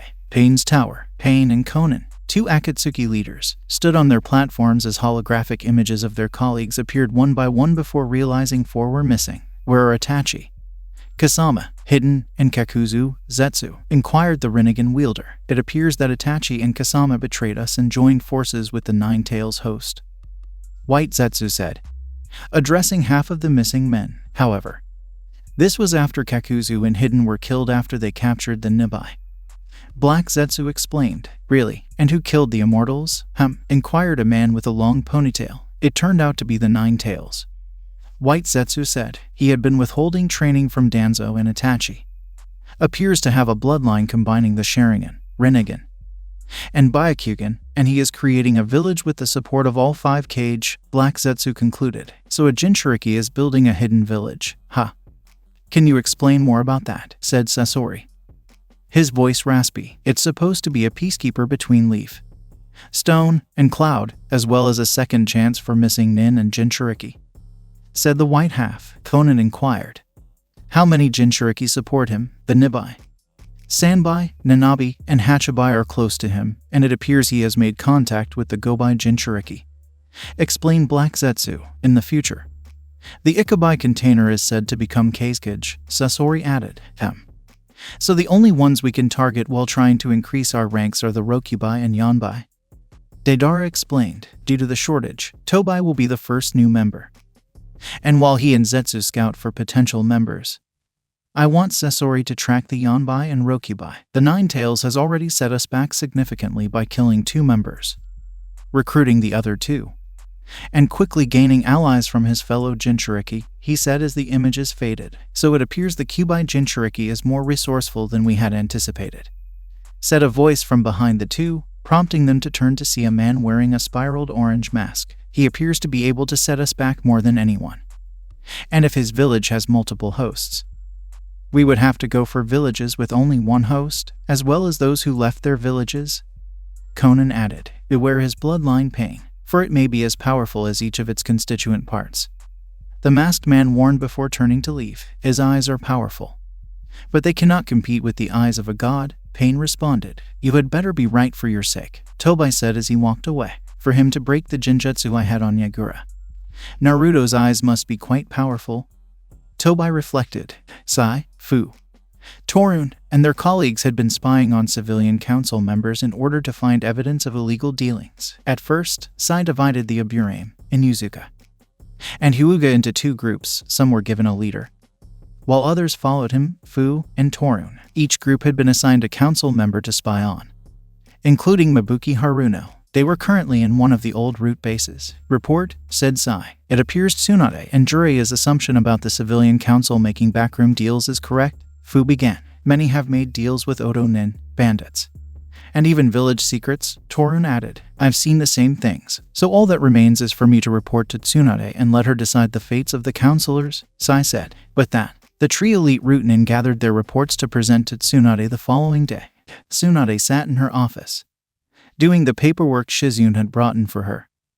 But she had to keep it from blowing away as Sai shushined in her office. Yes, Tsunade inquired. Lady Tsunade. My name is Sai, and I am a member of Root, he introduced himself, shocking her. Tsunade yelled as he prepared to fight. Root, however, before she could do anything, Sai placed a large book on her desk. This information will prove that Root and Danzo-sama were assisting you today, Lady Tsunade. As on Naruto's behalf, I, two other high-ranking Root operatives, and many shinobi were sent here to investigate the civilian council to see if they were involved in illegal deals. Sai explained, surprising the blonde cage. I see, Tsunade said as she began flipping through the book. Would you be willing to kill them in the shadows? Or do you believe they should be executed publicly to show them what happens to traitors who betray their village and 3 cages? She inquired. As a Root, my opinion would be in the shadows. For this, you would need Lord Danzo's advice, Sai replied. Tsunade inquired. Can you contact him? Unfortunately, Lord Danzo is preparing all Root personnel who are not on missions for when Naruto orders the construction of Ryugakure. Sai began. If you want to speak with Danzo, you must first contact Naruto, he said as he finished placing a certain 3-pronged kunai on her desk. Did he actually learn his father's most famous jutsu? She wondered, surprised. Hai no Kuni, Daimyo's palace on fire. 3 days later, when Naruto saw his friends and Jiraiya waiting for him outside the daimyo's palace, he was about to leave. What's up, guys? Naruto inquired. We wanted to know what you were going to do next before we didn't see you for a while. Sasuke replied. I was going back to Wave to tell the daimyo that it's time to get an escort mission from the Leaf. Naruto responded unexpectedly. Why? Sakura was perplexed. For one thing, to give a way out to a bunch of shinobi, Tuchai, and Iame, and to enlist the assistance of a certain ANBU to help Tezuna build my village, he replied before walking out and summoning Sora. Yes. Naruto, Sora inquired. Can you fly me to Wave to start final preparations for Ryugakure's construction? Naruto asked. Nodding. With that, he hopped on her and flew to Wave. As Sora dispelled him, he got off and went to Tsunami's mansion. When he arrived, he noticed Tezuna and Inari in the office with Tsunami. Tsunami began with a smile before turning serious. Naruto, this is a surprise visit. Does that mean it's finally time? She wondered. Yes. It's time to start building Ryugakure no Sato, he replied. Tsunami, Inari, and Tezuna just stood there as Naruto announced that it was time to start building Ryugakure no Sato. You sure, Brad? Tezuna asked, instantly waking up from any sake he had consumed previously. Yeah, I've contacted most of the Jinchuriki. All the major villages are aware of Akatsuki. And I've gotten the approval of the 5 Cage and the Elemental Daimyos, not to mention the Akatsuki have just been pushed back to give some breathing room. Naruto explained to the family of 3. I see. So how long should I wait before going to the Leaf for those nin? Tezuna inquired. Until the rest of the Rookie 12 and their senseis return to join you in that Anbu I mentioned. Naruto said. What if we need to contact you again? Tezuna inquired, to which Naruto responded with a 3-pronged kunai, widening the old man's eyes in surprise. Wow, brat. If the Leaf had known your heritage, you would have been. Tezuna began, but Naruto stopped him with a hand up. I prefer not to think about what ifs, Tezuna. And if you go to the Leaf and see a girl with Hyuga eyes and short dark blue hair among the rookies, be nice. Hinata's very shy due to emotional abuse caused by her clan due to her kind heart and her desire to get rid of the cursed seal half her clan uses to subjugate and abuse the other. Naruto said. Tezuna began. A Hyuga with a kind and gentle heart?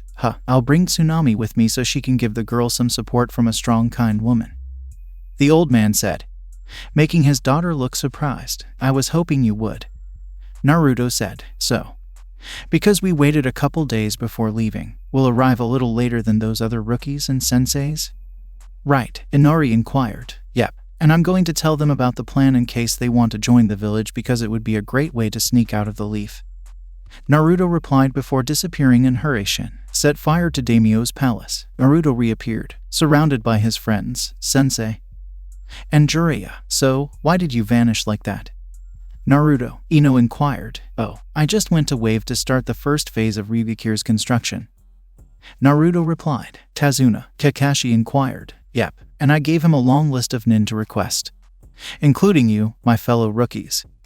And an Anbu named Tenzo. Naruto smirked. The rest of the rookie 12 were perplexed, while the Jounin and Jiraiya were impressed by Naruto's planning. Naruto, that's a good way to smuggle your friends out of the village, especially since Tazuna would be a high-profile target, Jiraiya observed. Exactly, perv. Naruto responded, making all of the senseis except Kakashi laugh, of course. While they were making fun of Jiraiya, Naruto appeared stunned before disappearing in a Hiraishin, Tsunade's office. Konoha, Naruto found himself in Tsunade's office, directly across from said woman, in an instant. Wow. So you truly mastered your father's famous jutsu, she exclaimed. I guess Sai gave you that kunai to call me about the civilian council findings, Naruto asked, as Tsunade nodded. Tsunade then handed Naruto the book containing the findings of the root operatives, allowing him to flip through it before slamming it shut. Have Sai and the others arrest them in broad daylight, and have them punished for the severity of their crimes. Stealing money from the village would require all of their assets to be seized, as well as jail time. Those who gave up village secrets should be executed publicly, and their crimes made public, Naruto said. I had the same thought, but I needed another opinion. Do you think we can get Danzo's input as well, since they are his soldiers? Tsunade inquired. As an answer, Naruto placed a scroll on Tsunade's desk, and when she opened it, she discovered a seal similar to a summon seal. Before you ask, it's a seal that literally summons Danzo-sensei. I placed another seal on him that he can't find, so he has to focus his chakra throughout his entire body to reverse the summoning, Naruto explained. Impressive. So I can just summon Danzo with this seal and get his input, huh? Tsunade asked as she tried it. And Danzo Shimura appeared in a puff of smoke, before anyone could say anything. Naruto was on the ground, cradling his head. Naruto, I told you not to tell anyone about that seal unless it was important, Danzo grumbled. Actually, Danzo, I needed your input on the punishments of the civilian counselors, Tsunade explained as she handed the book to Danzo. Did Naruto already mention seizing the thieves' assets and executing the traitors? Danzo inquired as Tsunade nodded with a huge sweat drop that grew even larger as Danzo flared his chakra and poofed away. Well, you got your answer. When the rookies return, Tazuna will come requesting a mission, Naruto said before flashing back to his friends. Several days later, when the rookies, their senseis, and Jiraiya returned to the leaf, they noticed everyone gathered in the square in front of the Hokage Tower. Tsunade began. Citizens of Konoha, this village has fallen deeply since its founding by my grandfather and Madara Uchiha, as well as since the death of our yondaime. The restrained civilian council members have been stealing funds from the village, even going so far as selling village secrets to enemies like Odo, which is run by my former teammate Orochimaru. She continued, astounded everyone. When I had my suspicions, I had the exiled son of our fourth Naruto Uzumaki Namikaze enlist the help of Danzo Shimura so I could prove beyond a shadow of a doubt that these council members are guilty beyond a shadow of a doubt. She concluded. The demon brat and that traitorous elder lie, exclaimed one of the civilians. Unfortunately for him, a lightning-covered hand representing the Chidori was rammed through his chest before he could incite the mob mentality of fools. You people are idiots. Jinchuriki are not the tailed beasts sealed in them, Sasuke exclaimed, shocking everyone. Jinchuriki, like Naruto and Gaara of the Sand, were regular people who were burdened by our own leaders. They never had a choice, Sasuke explained. Some Jinchuriki are forced to be weapons, while others are created with the cage wanting them to be heroes, as was the case with Naruto when the fourth sealed the nine tails in his own son, while the majority are treated as the monsters they contain by foolish villagers who turn them into the monsters they contain. Neji continued, even now, Naruto is protecting you stupid idiots not only from the Kyuubi, but also from yourselves. Or in this case, your civilian counselors who are draining the village's resources, Jiraiya concluded, with the words of a senin, a prodigy Hyuga, and the last Uchiha in Konoha, Half of the populace began to feel guilty about Naruto and how he never acted like a tailed beast, after Danzo's root provided the evidence. I asked Naruto and Danzo for their thoughts on a proper punishment for these traitors. Tsunade began looking at the restrained council, those who stole funds for the village, such as the hospital and the academy. We'll have their assets seized to pay off the debt for the money they stole, and those who sold village secrets to our enemies, such as Orochimaru, will be executed, Tsunade concluded. With that, a woman with short blonde hair approached, revealing Mabuki Haruno, former Konoha Kunoichi and current member of the civilian council, Lady Tsunade. She told her Cage, as a retired Kunoichi of Konoha and a civilian counselor, "I would like to personally execute my treasonous colleagues," Tsunade responded. "Granted, since you seemed much different when the truth about Naruto was revealed." Mabuki then took out some kunai wrapped in ninja wire, tossed them in the air, and began a series of hand signs, lightning style. "Storm Slaughter Jutsu," she exclaimed as lightning formed around the kunai and the wire began to glisten before falling on the traitors, intensifying the lightning and electrocuting them. Everyone could see the charred remains of the former council members who sold secrets to Orochimaru after the jutsu ended, while those who had simply stolen money stared wide-eyed. With that, the punishment sentencing was completed, and everyone left, unbeknownst to the rookies. The daimyo of Wave and her family witnessed the entire event and smiled as they proceeded to the Hokage Tower. Seeing justice for Naruto, the Uchiha compound, Sasuke Uchiha was resting in his family's home, reflecting on the time he spent with Naruto and the others at the daimyo's palace. Wondering when they'd be able to join Naruto, someone knocked on his door, however, and he was jolted out of his reverie by the discovery of an ANBU. "Uchiha-san, the Hokage has requested your presence for an important mission," the masked nin said before placing his hand on Sasuke's shoulder and escorting him there in a shushin. Tsunade's office in the Hokage Tower. When Sasuke arrived, he was astounded to see the rookies, their sensei, Jiraiya, and even Hayashi Hyuga, as well as another ANBU. "Everyone, this is a mission that could grant us an alliance with an emerging village, as well as reclaim lost alliances and possibly peace with Kumo and Iwa," Tsunade explained. She yelled, "Bring in the client." Tazuna here has been asked by Naruto to assist in the construction of Ryugakure. His daughter plans to accompany him to oversee progress as the daimyo of Nami no Kuni, and they have requested all of you as their entourage, Tsunade explained. "What, then, are the ANBU and Hayashi doing here?" Sasuke inquired. "Well, I asked the root who were assisting Tsunade to smuggle the entire branch house with all of you, along with a copy of the cage bird seal, so Naruto can free them and set up a Hyuga clan there under Neji and Hinata," Hayashi explained. "I am here because I was the only survivor of many infants implanted with Hashirama Senju's cells due to Orochimaru's experiments before fleeing the village, which means that I am needed for my wood style to help build the village's inner infrastructure," explained the ANBU. Drawing wide eyes from many, everyone went to prepare for the mission, which some would not return from. Kazuna, Tsunami, Inari, and their large entourage of Leaf Nin, including the entire Hyuga branch family, were on their way to the Ryugakure location. "Tazuna, what was your first thought when Naruto asked you to build his village?" Sasuke inquired. "I felt it would have been impossible for me to finish in my life if he hadn't told us about Tenzo," Tazuna began. "With an Anbu who knows wood-style ninjutsu, this would actually go much faster than planned," the old man concluded. Tenzo responded. "I hope you don't expect me to have limitless chakra. Just build as much as you can until you reach half of your remaining chakra. Then use the rest to provide only raw materials," Tazuna replied. "The rest of the shinobi and kunoichi with us and on Naruto's end will be earning their keep by picking up where you left off. And there's also Naruto's shadow clones," he added. "I see. And if all we're doing is the inner infrastructure, we could finish it in a couple weeks at most if what you say is correct," Tenzo responded. "A village with a ton of ninja, built in a matter of days, and backed by the 5 Cage and all 5 main daimyo as well as smaller nations. Naruto truly is building the 6th great village," Kakashi said proudly of his student and sensei's son. "I'm still suspicious of Naruto's allies in Kumo," Neji said. "Neji," Might Guy said, "given Naruto is the son of our village Yondaime, I'd be more worried about Iwagakure." The Taijutsu master said, "Yeah, the Yondaime had to kill thousands of Iwanin during the last war, So there's a good chance many people in Iwa would be against allying with him, let alone supporting his son's creation of a village.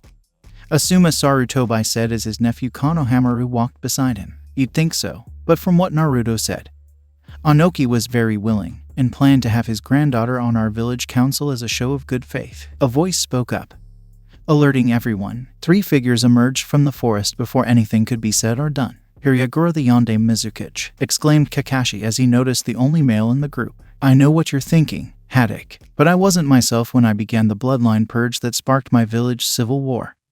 Yagura said, It's true. He was trapped in a powerful genjutsu that suppressed Isabuto, exclaimed the mint-haired girl in the group. Wait, Kakashi. Wasn't this the guy Zabuza tried and failed to assassinate before being forced to flee Kiri with Haku? Sasuke glared at Yagura. Yes, boy, Yagura replied. And fair warning, don't use those eyes of yours anywhere near us. Wait, why are you staring at Sasuke? Why are you here? Sakura inquired. Because. Aside from Itachi, I've never met a decent Uchiha who hasn't used his power to inflict harm on innocent people. Yagura explained before the blonde woman placed a hand on his shoulder. Calm down, Yagura. You know Naruto wouldn't want your hatred for the Uchiha to cloud your judgment. And the only person who should hold a grudge against Itachi's brother is Naruto? Yujito said. Why are a Kumo nin and a Waterfall nin with the Mizukichi who slaughtered clans? Neji wondered, considering a variety of scenarios, none of which were favorable. First, Hyuga Neji. Naruto already warned me and B about you. Your hatred should be directed at the council, because they like to go behind the rake's back. Yujito spoke up, jolting him out of his reverie. What do you mean? And how do the 3 of you know Naruto? Hinata inquired. I'm Yujito, the 2 Tails Jinchuriki, Fu, the 7 Tails host, and Yagura, the 3 Tails. Yujito introduced himself. You're the chick who tried to kill Naruto when you were concerned about him, Kiba yelled, causing Yujito to blush and turn away. By the way, what I meant was that the council orchestrated the kidnapping of Hyuga, just like they sold me out to the Akatsuki. Yujito explained. How come the Yonde Mizukichi is so hostile to me? Sasuke inquired. Because Uchiha placed me in a genjutsu that controlled me and caused the civil war. Yagura responded. Lies. No way an Uchiha could do that, protested Sasuke before being bashed over the head by Yagura. That was for calling Naruto a liar because he verified it was a sharing in genjutsu. Plus the power and control demonstrated that even if it was a transplanted eye, it was used by a Uchiha in an orange mask. Yagura chastised the young Uchiha. You mean, besides Sasuke and Itachi, there's another Uchiha alive? Tenten inquired. Yes. According to Itachi, who provided information on all Akatsuki members. The man claims to be Madara even though we know he isn't, Fu replied. So there's another Uchiha in the Akatsuki? Sasuke exclaimed, surprised. Yes. And when we meet him, Naruto will kill him, Yagura replied, shocking them. Why? Kurenai inquired. Revenge, the 3 Jinchuriki said in unison. Astounded everyone, including the civilians. You're lying. Naruto would never seek vengeance, let alone against a Uchiha. Sasuke said, not only did this Uchiha control me and weaken my village, but he also ruined Naruto's childhood, Yagura explained. What exactly do you mean? Jiraiya inquired. Also, he didn't tell you that this Uchiha attacked the Yondaime Hokage as his wife Kushina Uzumaki was about to give birth. Tried to kill Naruto as an infant, ripped the 9 tails out of his mother, and sent it out against the leaf before it was sealed in Naruto killing his parents and forcing him to live the life of a Jinchuriki where he was hated and abused. Yagura asked, leaving them. No way. A Uchiha, a member of my clan, forced Naruto into the life he's lived, and murdered his family before he even knew them. Sasuke pondered, and I said back in the valley that he'd never know what it's like to watch his family die in front of him, when it was a member of my clan who caused his parents' death. He thought, disgusted with himself. I take it Naruto was the one who freed you from the genjutsu, since this Uchiha was powerful enough to control a tailed beast. Jiraiya asked as Yagura nodded. When you and Naruto meet that Uchiha, I'll be there to help you kill him, Sasuke said, drawing stares from everyone. Why? Fu inquired. This Uchiha is insane and has caused innocent people to suffer. One of my life goals is to restore honor to the Uchiha name, but as long as this man lives, there will be nothing but dishonor, Sasuke said. Plus, during Naruto's attempt to entice me back to the leaf, he promised that if I returned, he and Sakura would help me get my revenge. Now, I want to help him get his for the leaf, mist, and his family, he concluded. Yagura and the others smiled at the young Uchiha after hearing Sasuke's words. Kakashi, Sakura, and the other Jounin were relieved that Sasuke wanted to help Naruto and the Jinchuriki avenge all the innocents who had been harmed by the mysterious Uchiha, while the other genin, civilians, and the Konohamaru squad regarded Sasuke with admiration. For the time being, everyone gather. Yujito, Fu, and I were sent here to bring you straight to the site for Ryugakure's construction, Yagura said as they gathered while Yagura used a large suiten, Mizu Shushin, Ryugakure's site. When the Shushin ended, the Leaf and Wave residents saw at least 5 Mist Nin, a dozen Iwa and Cumin Nin, and a slew of Root Nin in addition to Danzo. Hey guys, glad you could make it, a voice said, prompting them to turn and see Naruto approaching them, accompanied by a raven-haired Iwa Kunoichi, a massive man in red armor, and a red-haired old man. What are you doing with Han of the Steam Style and Roshi of the Lava? Naruto, Kakashi inquired. Relax, Kakashi-sensei. 4 and 5 will be Ryugakure citizens, but Roshi will be an advisor and mentor to all the Jinchuriki, as well as our ambassador. Naruto responded. But why him? Asuma inquired, perplexed. Naruto appears to believe I'm filled with wisdom, experience, and patience as a result of my long life and having been a Jinchuriki for over 40 years.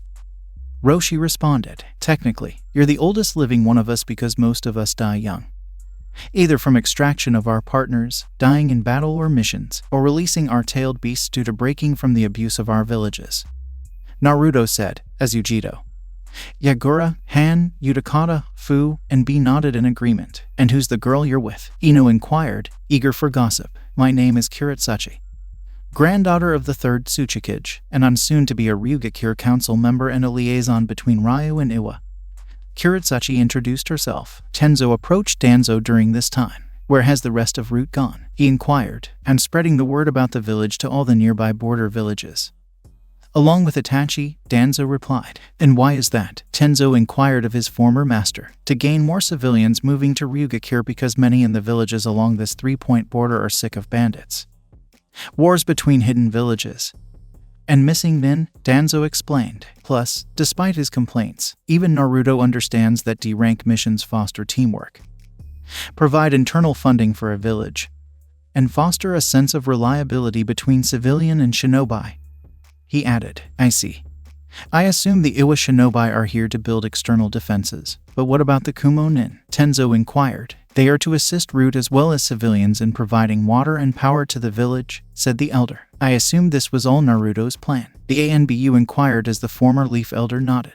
What style? Row houses JUTSU, yelled a voice as at least 3 to 4 rows of houses sprang up from the ground, creating a large dust cloud. When the cloud dissipated, Kakashi and Asuma assisted Tenzo in standing. Wow, Tenzo, that must have taken a lot of chakra, Kakashi exclaimed, impressed by his former teammates' chakra levels. Yes, at least 4 more rows of houses and we can count the west residential area completed. And then after the south district is complete, we can begin the business district, Tazuna said before they felt a massive earthquake. What was that? Asuma inquired. Oh, Naruto. The Iwa Nin and some of Danzo's Root operatives are using Earth-style ninjutsu to create underground tunnels as well as a few hidden bunkers for civilian evacuations in case of an invasion, the old man replied. Before anything else could be said, a hole formed, allowing some Iwa Nin, led by Kitsuchi, to emerge. Of course, Iwa Nin appeared relaxed before turning to see the 3 Konoha Nin. With them in sight, he began to approach him while his fellow Iwa shinobi looked on. Kakashi Hadake and Asuma Sarutobi, said the Jounin. Kitsuchi, son of the Sandaime Tsuchikage, Asuma said, tensing his body. So Hadake, how does it feel knowing the Leaf got rid of your own sensei's son and he's forming an alliance with the village that has suffered many losses against his own father? Kitsuchi inquired. Bittersweet, especially since I didn't even train him much when he was assigned to me. Kakashi responded. Really, so his talent can only be attributed to Danzo Shimura, the darkness of shinobi, Itachi Uchiha, who murdered his clan, and Jiraiya of the Sennin. Kitsuchi inquired. Can we get to the bottom of why you're here? Kitsuchi, Asuma inquired, hoping to save Kakashi and learn why the Iwa Jounin was present. Well, Naruto asked all those capable of Earth style, minus the ANBU, You two are helping to not only dig escape tunnels and create underground bunkers, but to have at least one hidden tunnel entrance in each district, allowing evacuations to go smoothly and easily. He replied before narrowing his eyes at Kakashi, which is why I'm wondering why Kakashi is here instead of helping us in the available route in. Given that he has complete mastery of 4 of the 5 elements. Kitsuchi asked, I used to be an ANBU. So I know exactly how long my colleague here can use his wood style before he needs to rest. Kakashi said calmly, I see, but everyone knows you can use the Dog Summon clan. Can't they help with digging like the Inuzuka clan? Kitsuchi inquired. We'd have to ask them first. Kakashi replied before summoning Pakun and his friends with the summoning jutsu. What's up, Kakashi? Do you need us to fight or track? Pakun inquired. No. But are you willing to assist in the excavation of a tunnel system for a hidden village under construction? Kakashi inquired. It depends on who's in charge, Pakun said. Naruto is constructing the village and will lead it, Kakashi responded. Ah. So we're assisting in the creation of Ryugakure? Huh. The pug inquired. How did you learn the name? Asuma inquired. The boys become a dual contract holder for the toads and the first summoner for the dragons. And of course word will spread about some of his plans. Especially since the dogs are close to the toads and slugs, Pakun responded. Well, Pakun, if you and your friends are willing to assist, I'll take you to Naruto to find out where you can help since we've just finished the residential tunnels.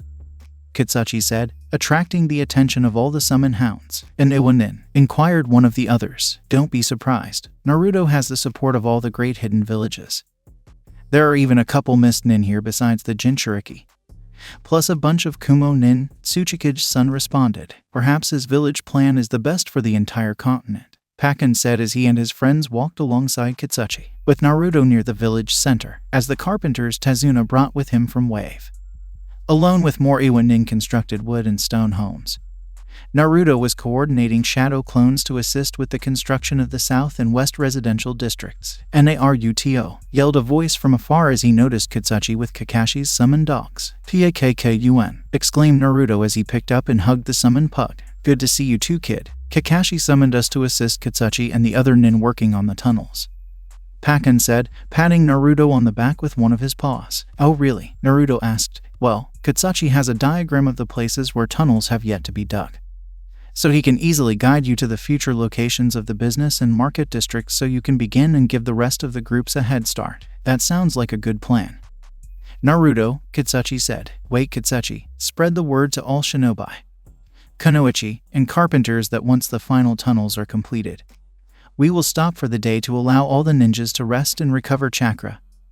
Naruto told the big-nosed Iwanin. All right, especially since that wood-style user appears to be exhausted.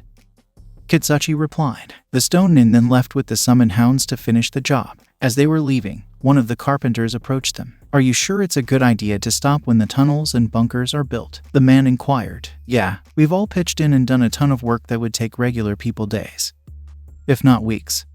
All we need to do now is finish the districts, build a protective wall, and install irrigation and plumbing, Naruto responded. Are you certain, Itachi? Kasama, and those root nin can appeal to the civilian villages nearby, inquired the man. Yes. Especially since it would keep them out of the crossfire of any shinobi wars, as well as provide them with protection from bandits. And it's a village that would allow missing nin to stop running from hunter nin. Naruto responded. How do you know those rogue nin wouldn't try anything? Countered the carpenter. They would be warned ahead of time that the majority of the world's Jinchuriki are living here with near total control over our partner's chakra. Naruto explained. Only the most stupid and suicidal missing nin would try to act up, he said. Plus, they'll know ahead of time that they'll have to be on probation with a seal granting them at least genin level chakra and reducing control to an academy student for a few months. And if they try anything, the seal will allow me to kill them if they go out of line during that time. He finished. I see it would at least raise the ninja ranks aside from the root Jinchuriki and leaf nin moving here. The man replied. Plus, the elemental daimyo has prepared a map that includes the entire area around Ryugakure. So our borders take up a decent amount of land that is at least twice the size of the lands of waterfall, grass, rain, and sound, Naruto responded. To cross all 3 borders quickly after this, Leaf, Stone, and Cloud Nin would have to first come to Ryugakure in order to do so legally. The man began, or else those villages would be in trouble, causing a diplomatic and international incident. Naruto concluded, as the carpenter and Naruto walked away from one another. No one noticed red chakra leaking out of him and forming a silhouette hidden behind some of the completed work. Once Naru-kun decided to loosen my seal a little. He actually allowed me to slip out enough chakra to come out for a while.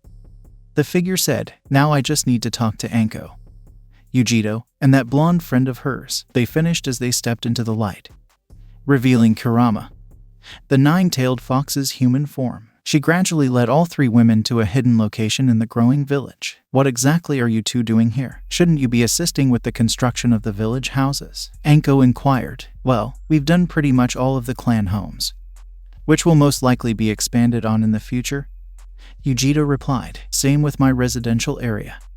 After that, while walking, "I felt something directing me here," Samui explained. "Same here," Anko and Yujito said. "Kitten, I know what that feeling was. It was Kurama's chakra." Manatabi added his voice. "Really? And who exactly is Kurama?" Yujito inquired. "My nine-tailed big sis sealed in Naruto. Apparently his seal is loose enough for her to be in one area while he's in another," responded the fire cat. "Really? Where has she gone?" the Jinchuriki inquired of her companion. Manatabi replied, "Right above us. I was wondering when you'd find out I was here." "Yujito, it's great to finally meet you in Anko. But could you tell me the name of your blonde companion?" Kurama inquired. "My name is Samui."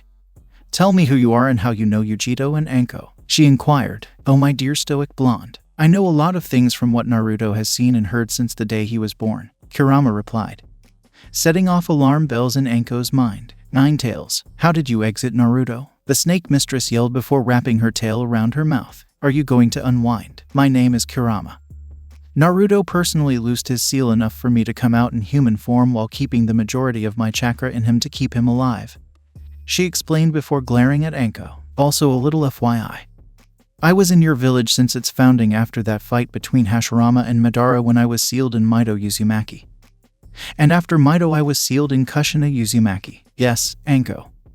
I know you and Kurenai Yuhai looked up to Kushina. She died when a masked man claiming to be Madara Uchiha ripped me from Kushina after baiting Minato away with Naruto, and using that Dan Sharingan to control me," Kurama said as she let go of Anko. "Was it really a Uchiha who attacked the village?" Anko inquired, recalling Yagura's words. "The best part is that he also caused the war in Mist, which solidified Naruto's desire to eliminate him because he's part of Akatsuki," Kurama replied. "So, Kurama, why did you bait us here?" Yujito inquired. "You know how each tailed beast has a distinct ability that we pass on to our hosts?" she inquired as they nodded.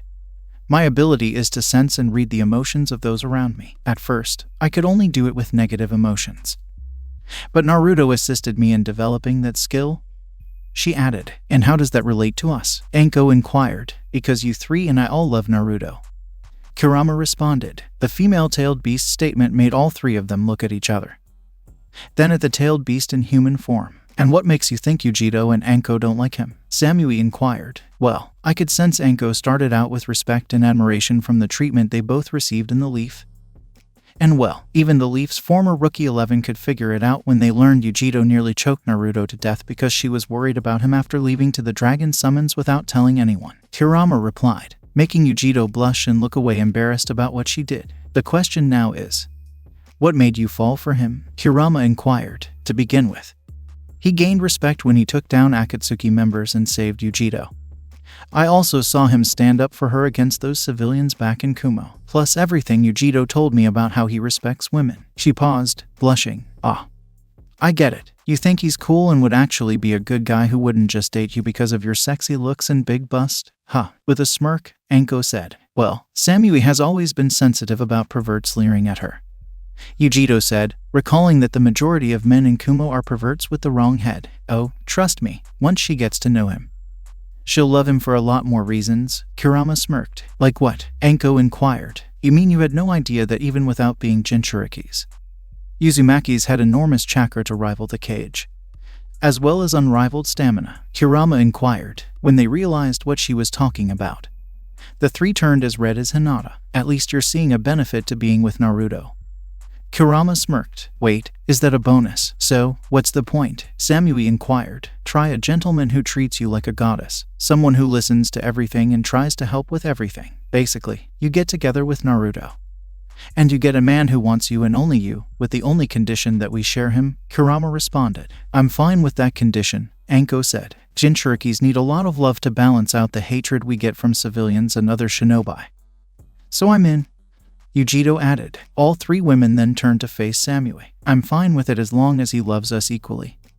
She shrugged. Oh, trust me, he will, Kurama said, smiling. Several days later, using Itachi, the elder brother of the last Uchiha brothers, was wandering the countryside, hoping to meet Kasama and the Rude NBU sent to convince civilians in many surrounding areas to join Ryugakure. And as he approached the rendezvous point, he saw that the emotionless ROOTs and the tactlessly over-impulsive Kasama did not disappoint him. It appears that we've all gained a sizable group of civilians who want to live without being attacked by bandits, Sai observed. Yeah, but mine has a bunch of missing nin from a bunch of villages. I mean, how many people would be stupid enough to say no to having a stable home, a possibly clean rep sheet, and all of it supported by the 5 cage? Kasama inquired. Those with a suicide wish, when the one giving the invitation was Kirigakure's Monster of the Mist and the tailless-tailed beast. Itachi and Sai agreed. It had been a few days since the construction of Ryugakure began, and the nin of Iwa and Mist proved a great help in the evacuation tunnels and in helping form the irrigation and plumbing systems for the village. Civilians from surrounding villages were now entering the village, bringing with them the missing nin Kasama, as well as the root nin and Itachi. The civilians were in awe from the village itself, seeing a massive place built for them in days rather than weeks or months. And the rogue nin were impressed with the detail and saw all the places were reinforced to withstand a lot of damage in case of a fight, invasion, or war, and were curious about the supposed leader's plans. They were soon gathered at the far end of the village in front of a large tower with the kanji for Ryu on it.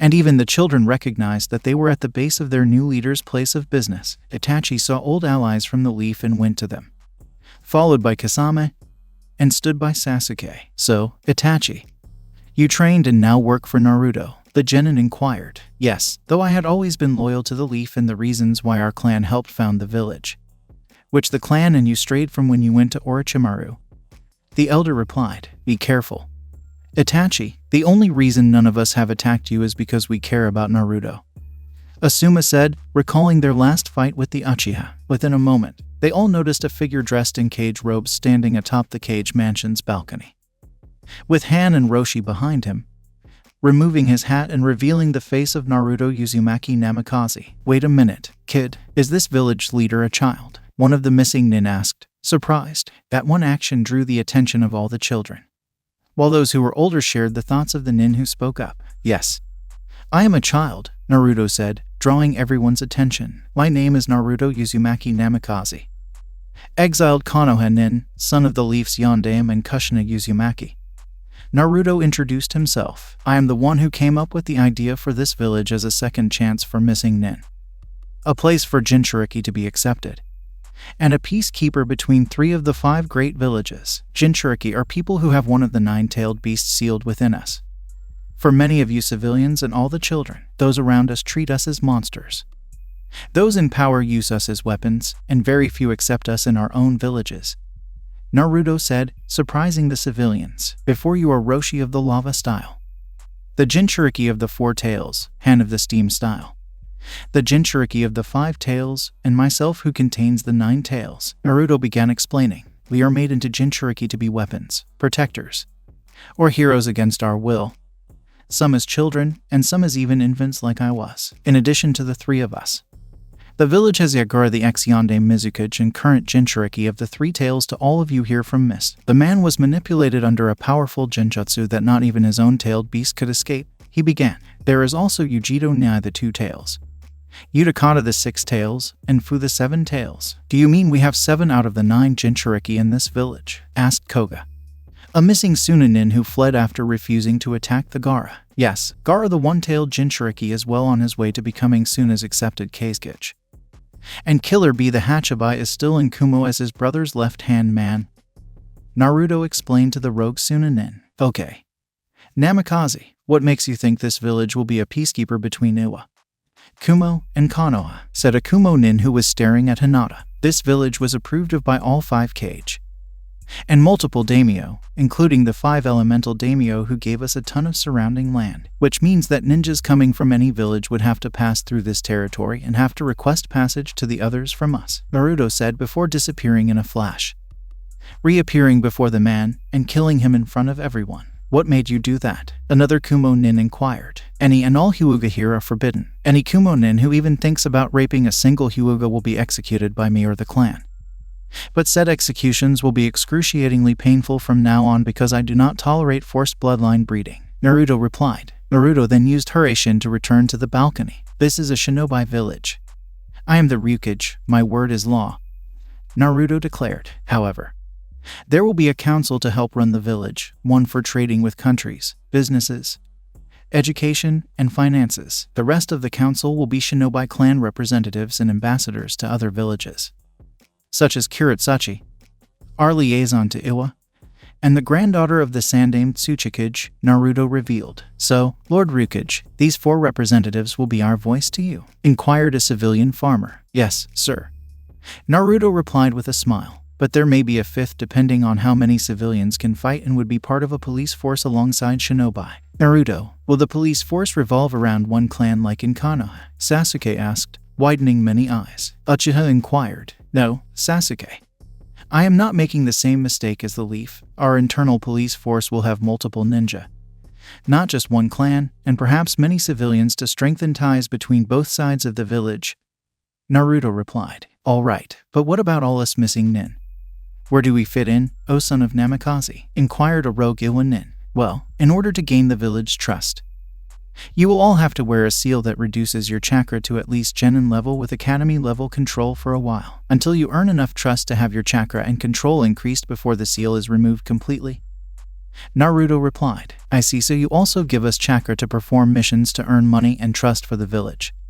The Iwa nin observed. At the very least, you'll gain our trust faster than in the other villages. Naruto replied to the Iwa nin, although there is a warning to the rogue nin. If any missing nin betrays my village, they will be publicly executed by a shinobi of their former village. For example, the mist rogues could be executed by Yagura, Utakata, or Kasama. The Iwa by Kuretsuchi, Han, or Roshi. The Kumo nin by Ujito Nyai or Neji Hyuga. Wait, why is one of our potential killers a former Konohanin? A Kumo rogue inquired. Years ago, when Kumo tried to kidnap Hinata Hyuga to force breed a Hyuga clan for Kumo, they tried to steal the secrets of the Byakugan from Hayashi Hyuga's own corpse to cover up their failed scheme, only for the corpse to be Hisashi Hyuga, head of the branch clan, and Neji's father. Naruto told them, Neji will be an executor for Leaf and Kumo rogues in order to relieve himself of years of hatred for what the Kumo Council did behind A's back. Naruto told them, making all the other missing nin glance at the boy glaring at the Kumo nins. The villagers and most missing nin actually agreed with the logic. Excuse me, Lord Naruto, but what else must we know about our new home? A civilian woman asked. Well, if any children want to be ninja, there will be both a civilian and shinobi academy, hence the civilian advisor for education. Of course, this village will have some major differences. Naruto began. For starters, in all the villages have genin do D rank missions to earn income, as well as build teamwork in preparation for harder missions. However, here, the D ranks requested by civilians will be done by the academy students so they can all build teamwork with one another no matter who they end up on a team with.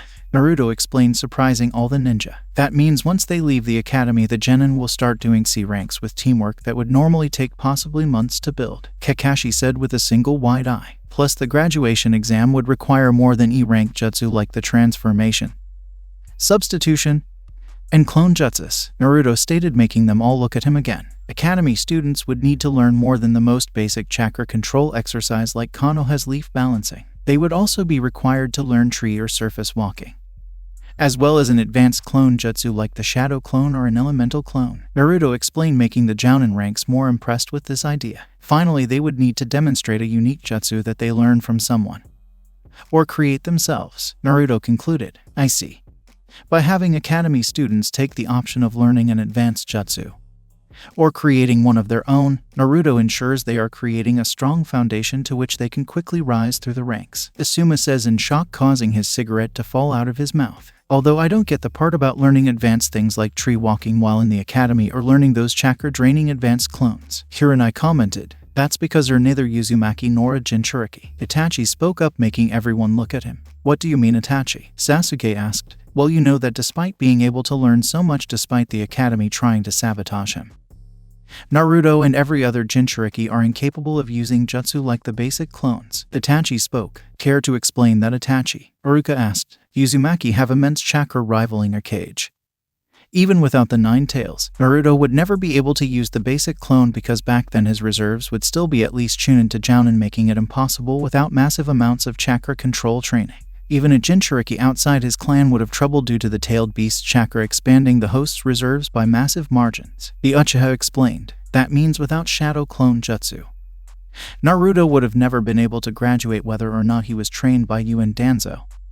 Because as in Uzumaki and a Jinchuriki, his reserves rival cages. Shikamaru spoke up. Exactly, plus Naruto's plan is more sound due to this being a new village, and will allow our Genin to become Chunin easier since all Chunin exams focus on teamwork until the final phase, which is always a single battle tournament. Danzo spoke up nearby. I will now allow you all to choose your homes. However, you must then bring a document to me stating the home you've chosen. All Genin, Shinobi, and Kunoichi will undergo a mental and physical evaluation within a few days to determine if they are ready for Chunin before a possible promotion. The Chunin will be asked to do the same in order to see if they can be promoted to Jounin rank to help bolster our forces and allow us to accept more to S-ranked missions. The Jounin, on the other hand, will be subjected to similar evaluations. If they pass, they will retain their rank. If they fail, they will be demoted to Chunin or possibly Genin. Naruto announced and explained. Before you all leave, I do have one more thing to say, he said, regaining everyone's attention. Welcome to Ryugakure no Sato.